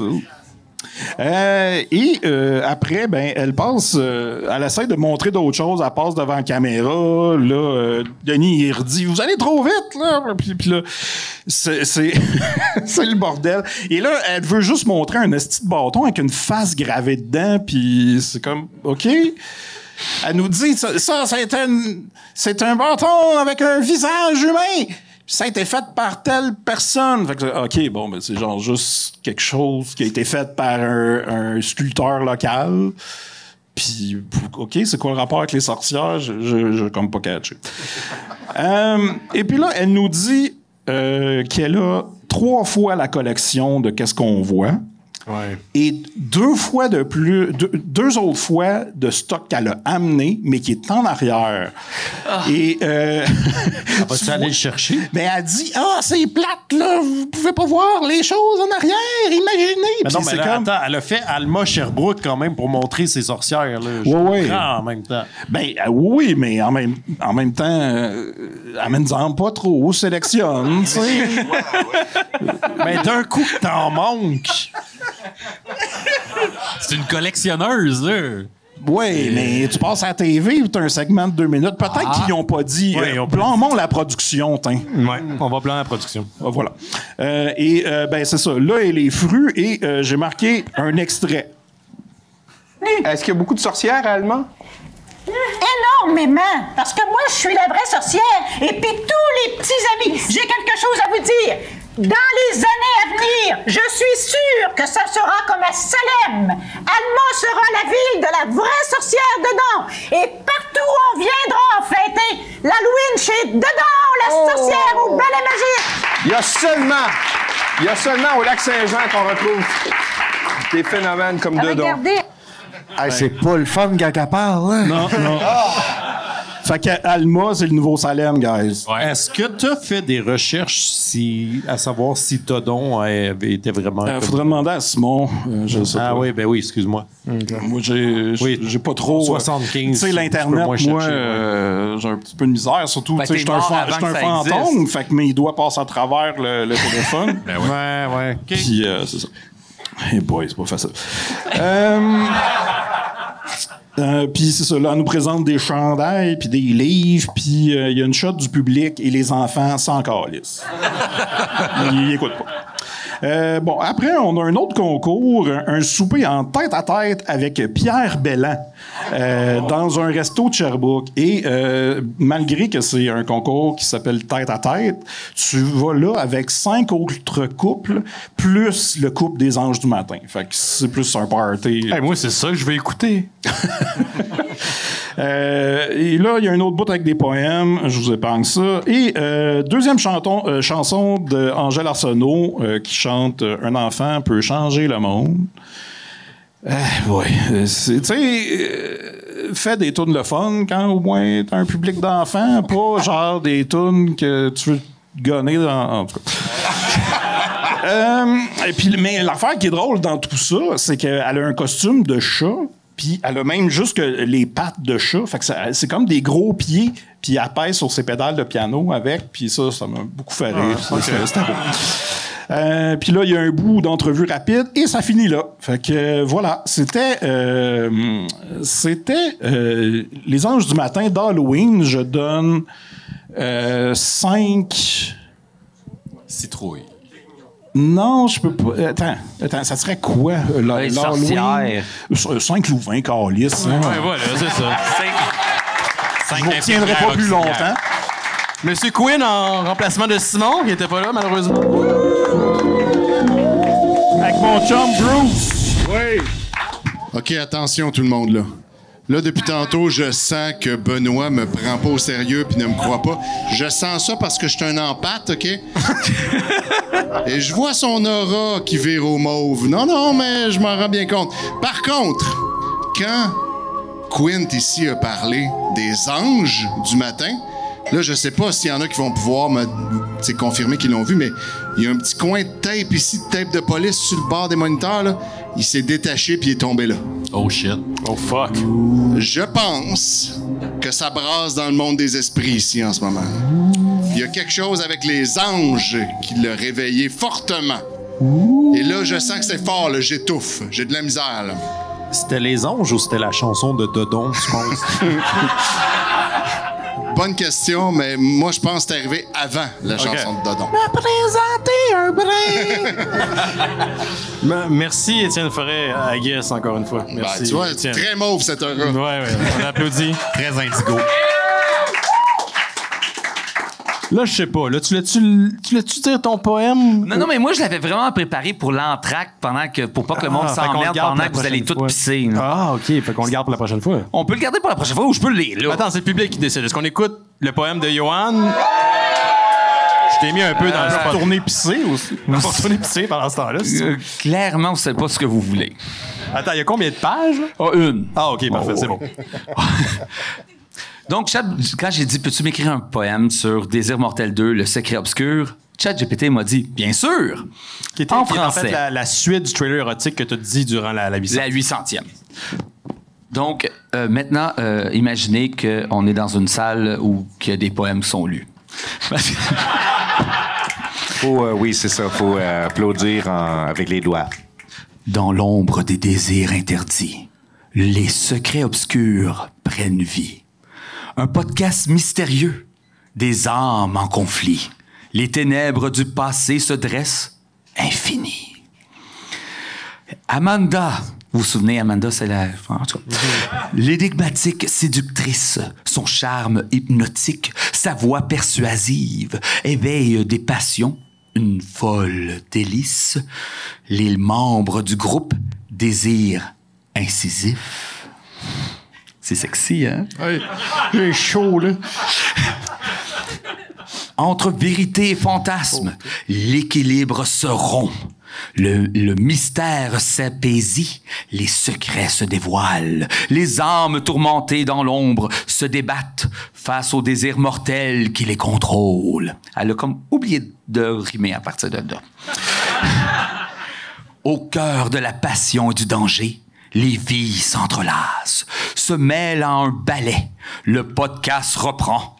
Une quête à partager pour dénouer les mystères, enfin percer le voile. Désir mortel 2, parce que dans un poème, t'es mieux de nommer le film avec son chiffre. Une suite envoûtante de l'amitié troublée au mystère intriguant. Tu sais, mystérieux étonnant, elle a pogné le mot mystère puis elle a trouvé que c'était bien important. Le désir, la séduction, des vies troublantes. Dans l'obscurité se cache la tourmente. Non. Alors que les secrets se révèlent, la tension monte, les âmes cherchent la vérité, au risque de se perdre dans l'érotisme et le mystère. Ils affrontent leur destin incertain, leur désir de renaître. Il y a des frissons. Désir mortel 2, les secrets obscurs. Un voyage captivant dans l'obscurité, là où désir et mystère s'unissent en murmure. Le podcast continue sa quête de clarté. Et voilà. Ah, ben merci. C'est comme plus un synopsis qu'un poème. Ouais, peut-être. C'est comme l'enfant illégitime de Baudelaire puis Cynthia Rothrock. C'est vraiment bizarre. Là. J'essaie de comprendre de quoi, puis t'es comme, il n'y a pas vraiment de quoi comprendre. Non. Mais c'est de l'art pareil. Des impressions floues. Là. On finit avec Jake? Ou le requin, là, je sais plus, là, Jazz? C'est Bruce. Ou mieux connu sous Jaw. Jaw. Ça, c'est à Québec qu'ils disent ça. Ils disent Jaw. Jaw. Ouais. Tout le monde prononce le S, mais il est silencieux. Oui. Le S est silent. Mais je vais commencer par une question pour vous, les amis. Oui. J'ai écouté beaucoup de films de requins dernièrement parce que c'est l'Halloween, c'est ma saison préférée pour écouter ces films-là, même si j'en écoute l'année longue. Et je me demandais, c'est qui votre requin préféré? Quint, là, je veux pas te mettre on the spot. Ben, c'est sûr que c'est toi, là.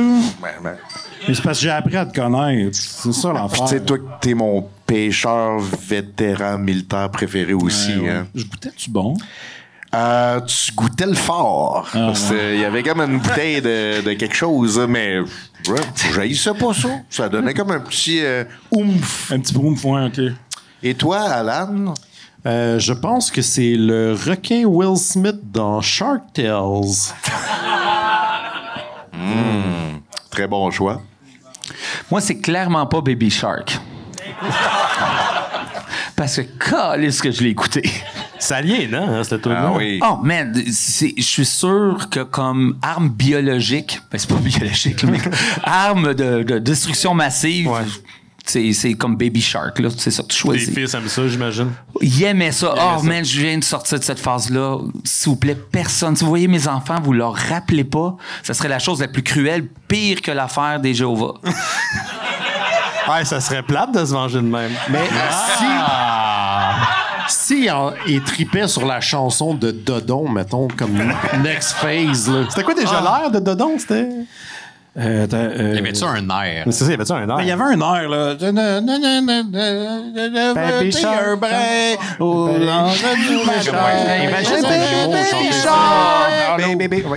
my God. Moi, c'est Sharky. il a pogné mon... Sharky et Georges. Bref, j'ai 40 ans. Et c'est un détective, hein, si je me trompe pas. Puis il y avait une espèce de petite moto marine qui faisait... Oui, détective de la mer. C'était fucké dans Sharky et Georges parce que c'est arrivé comme à tous les épisodes, comme il longeait un ravin. Oui, puis il y avait la gravité dans l'eau. Ouais, ça me gossait en tabarnak, ça. J'étais comme jeune, puis j'étais comme fâché à propos de ça. On est OCD un peu, hein, ça nous gossait. Et toi, Benoît? Moi, j'ai oublié leur nom, mais je pense que ça s'appelle les Extreme Sharks. C'était comme les sharks qui étaient comme... Street Shark. C'était une compétition au Teenage Mutant Ninja Turtle. Il y avait des gants avec des trous dedans. Oui. Parce qu'ils sont extrêmes. des petites ceintures avec des studs. Ouais, puis c'était des Il y grosses avait marionnettes. surtout a bad attitude. C'était comme les cousins des Evil Trolls. Ouais. Puis il était tout Raphaël. Tu sais, c'est comme... il a toute l'attitude de Raphaël. T'es radical. Ouais. Fait que, ouais, j'irais avec eux autres. OK, ben c'est intéressant, mais c'est ça, c'est que... En fait, je suis surpris par vos réponses, parce que souvent, dans les films de requins, on est dans l'anonymat. Il y a pas de... Tu sais, on se fait pas donner un nom, tu sais. Fait que là, je t'assure que quelqu'un allait faire comme « Ah, le requin de tel film. Ah, tu sais, que... » Finalement, félicitations. Vous avez comme donné une identité à notre race. Merci. Ça me touche. Fait que ça détruit un peu mon intro, mais c'est pas grave. On va faire comme si vous saviez pas le nom de tous ces requins-là.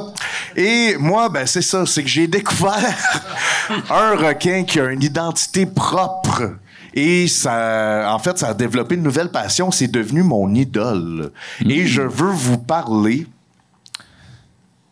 du personnage de mon héros qui est dans une bande dessinée qui s'appelle Hookjaw. Puis dites-les avec moi parce que c'est vraiment le fun. 1, 2, 3, Hookjaw! Il n'y a pas de S par contre, hein, c'est ça? Non, pas de S, comme moi. Ben, moi, il est silencieux. En tout cas. Fait que c'est quoi Hookjaw? Je vais vous raconter comment c'est devenu ma BD préférée. C'est que Hookjaw, c'est une BD. Le timing à chaque est... fois? Oui, à chaque fois. Okay. C'est que 1, 2, 3, Hookjaw! Et une BD vraiment hot, créée, tu sais, c'est vraiment par coïncidence, 1 an après mon film. C'est vraiment une coïncidence de faire une BD d'un requin géant, un requin blanc, hein, a Great White Shark. Mais c'est une BD britannique qui s'appelait Action. Puis dans Action, il y avait un segment de Hookjaw! Puis, Action, en fait, il y avait beaucoup de scénaristes un peu champ gauche qui commençaient à écrire là-dedans, dont un certain Pat Mills. Connaissez-vous Pat Mills? Pat Mills! Pat Mills!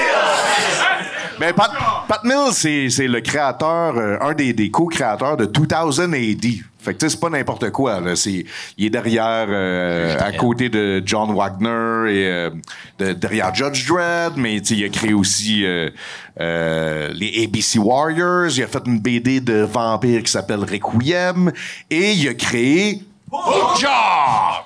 Puis Hookjaw, qu'est-ce qui le rend particulier? Hookjaw! C'est que Hookjaw, il est vraiment...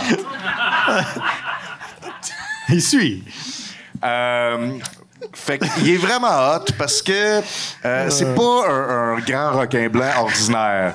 Il est vraiment immense. Hein? Il est beaucoup plus gros que Jaw. Ça, c'est moi. On suit. On écoute. Mais en plus, c'est qu'il y a une particularité, c'est qu'on peut le reconnaître pas juste parce qu'il est magnifique, puis il est grand, puis il est gros, puis il bouffe tout. C'est que son nom vient d'un accident où il s'est fait chasser quand il était bébé par des pêcheurs vraiment méchants. Et il y a eu un hameçon planté dans la lèvre du bas. Fait que je sais pas si vous pouvez le voir, là, mais il y a tout le temps un hameçon qui sort de sa mâchoire inférieure. Donc, on peut le reconnaître à cause de ça. Sauf que Hookjaw!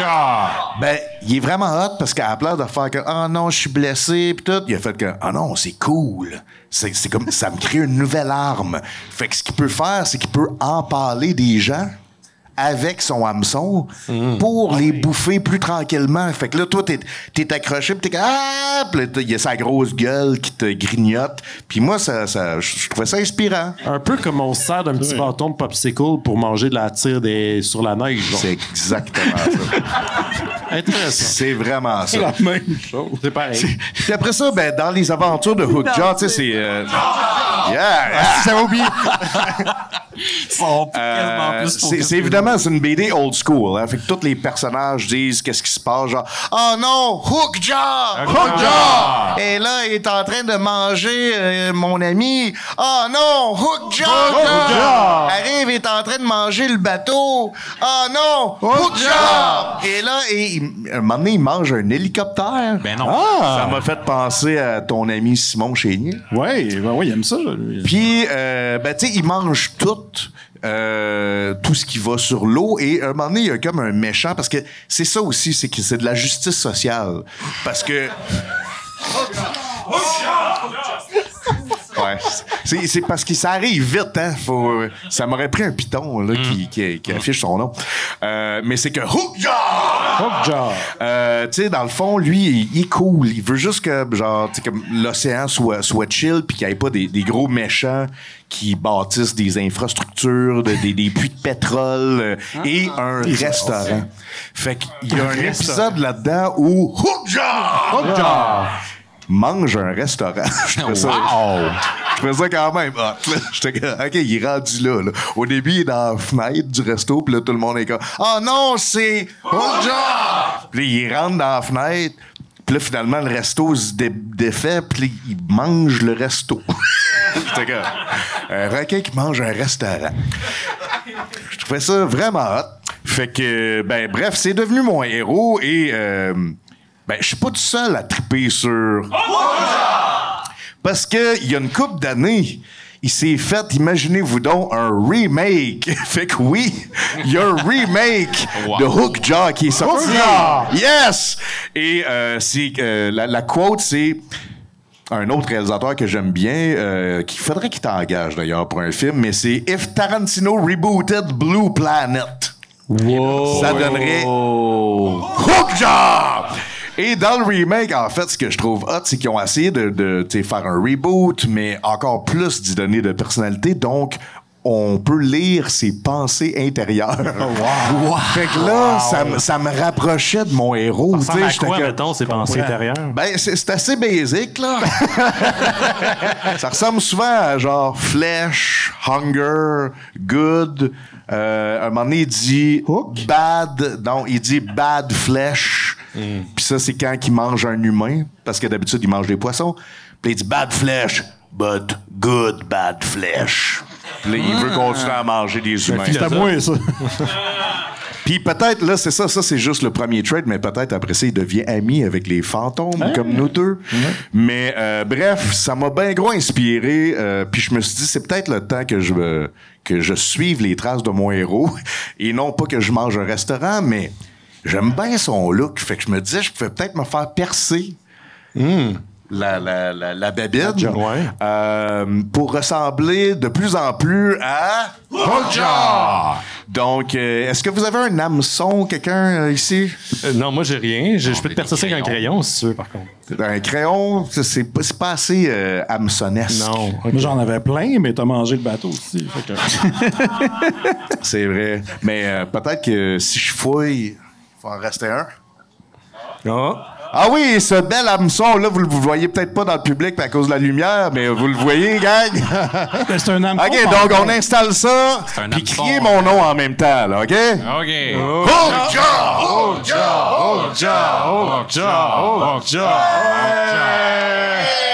Je suis maintenant comme Hookjaw! Fait que, rappelle donc le titre de la BD, Jake. Ça s'appelle Hookjaw! C'est ça. C'était ça. Merci, Jay. voilà. Bravo, Jay! Hey, on a fait 2 heures. On a fini. Sur le temps. C'est rare, ça. Attends, c'est vrai. Benoît. Ah, ouais. OK, là. Ah oui, là, je capote là, depuis tantôt. J'ai de la misère à pas me lever là, parce que les énergies là, sont déchaînées partout. Là. Puis là, j'ai l'impression que le fantôme qui nous hante ici, là, on dirait que... Voyons. Je m'excuse.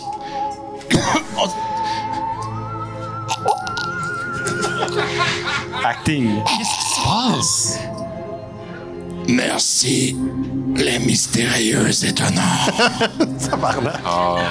J'ai été inspiré par le requin et son repas qui sont devenus amis.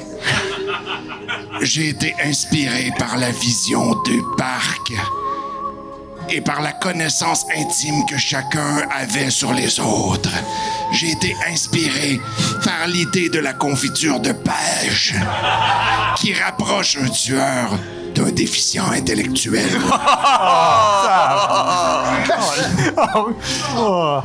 Et j'ai été inspiré par Charles Beauchesne, dont la BD va sortir bientôt. Elle est sortie. Déjà en librairie. Elle est en librairie. Je suis surtout inspiré par le fait que des geeks comme vous vivez votre vie à plein, en ne vous souciant pas des autres et en rendant tout cela très cool. Je peux donc aller rejoindre les anges du matin. Merci. Merci, Esprit. Wow. Pauvre esprit. Je sais pas ce qui s'est passé, là. J'ai comme eu un blanc, là. Ouais. Étienne Forêt. T'es devenu pâle. Hey boy. On finit là-dessus, merci. Yeah! Wow! Merci. Merci d'écouter notre fucking show weird semaine après semaine depuis genre des années.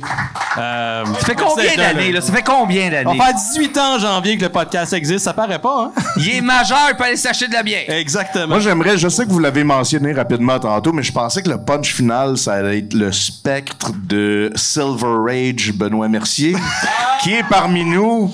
J'aimerais ça, si... Il est allé fumer tantôt durant la Oui, c'est ça. J'ai-tu manqué de quoi? Ah bon, En tout cas, moi, je l'aime bien, le Silver Rage Ben. Y avait-tu son accessoire, là? Son accessoire? Oui, je parle pas de son nez, ça, c'est naturel. Mais ça... Y avait-tu une mop? Mais je travaillais à l'hôpital dans le temps. Ben, c'est là. ça. Oui, Ben, c'est l'hôpital, ça. oui. C'est ça. C'est ça la mop. Le spectre de Benoît Silver Rage, Benoît Mercier. Quand j'ai joué une seconde dans Turbo Kid, Yoann m'a fait pogner une mop ou un squeegee. Je sais pas quoi. Hey, merci. Si vous voulez rester, on va prendre une petite bière. Puis sinon, on se voit la semaine prochaine. Yeah! Merci tout le monde!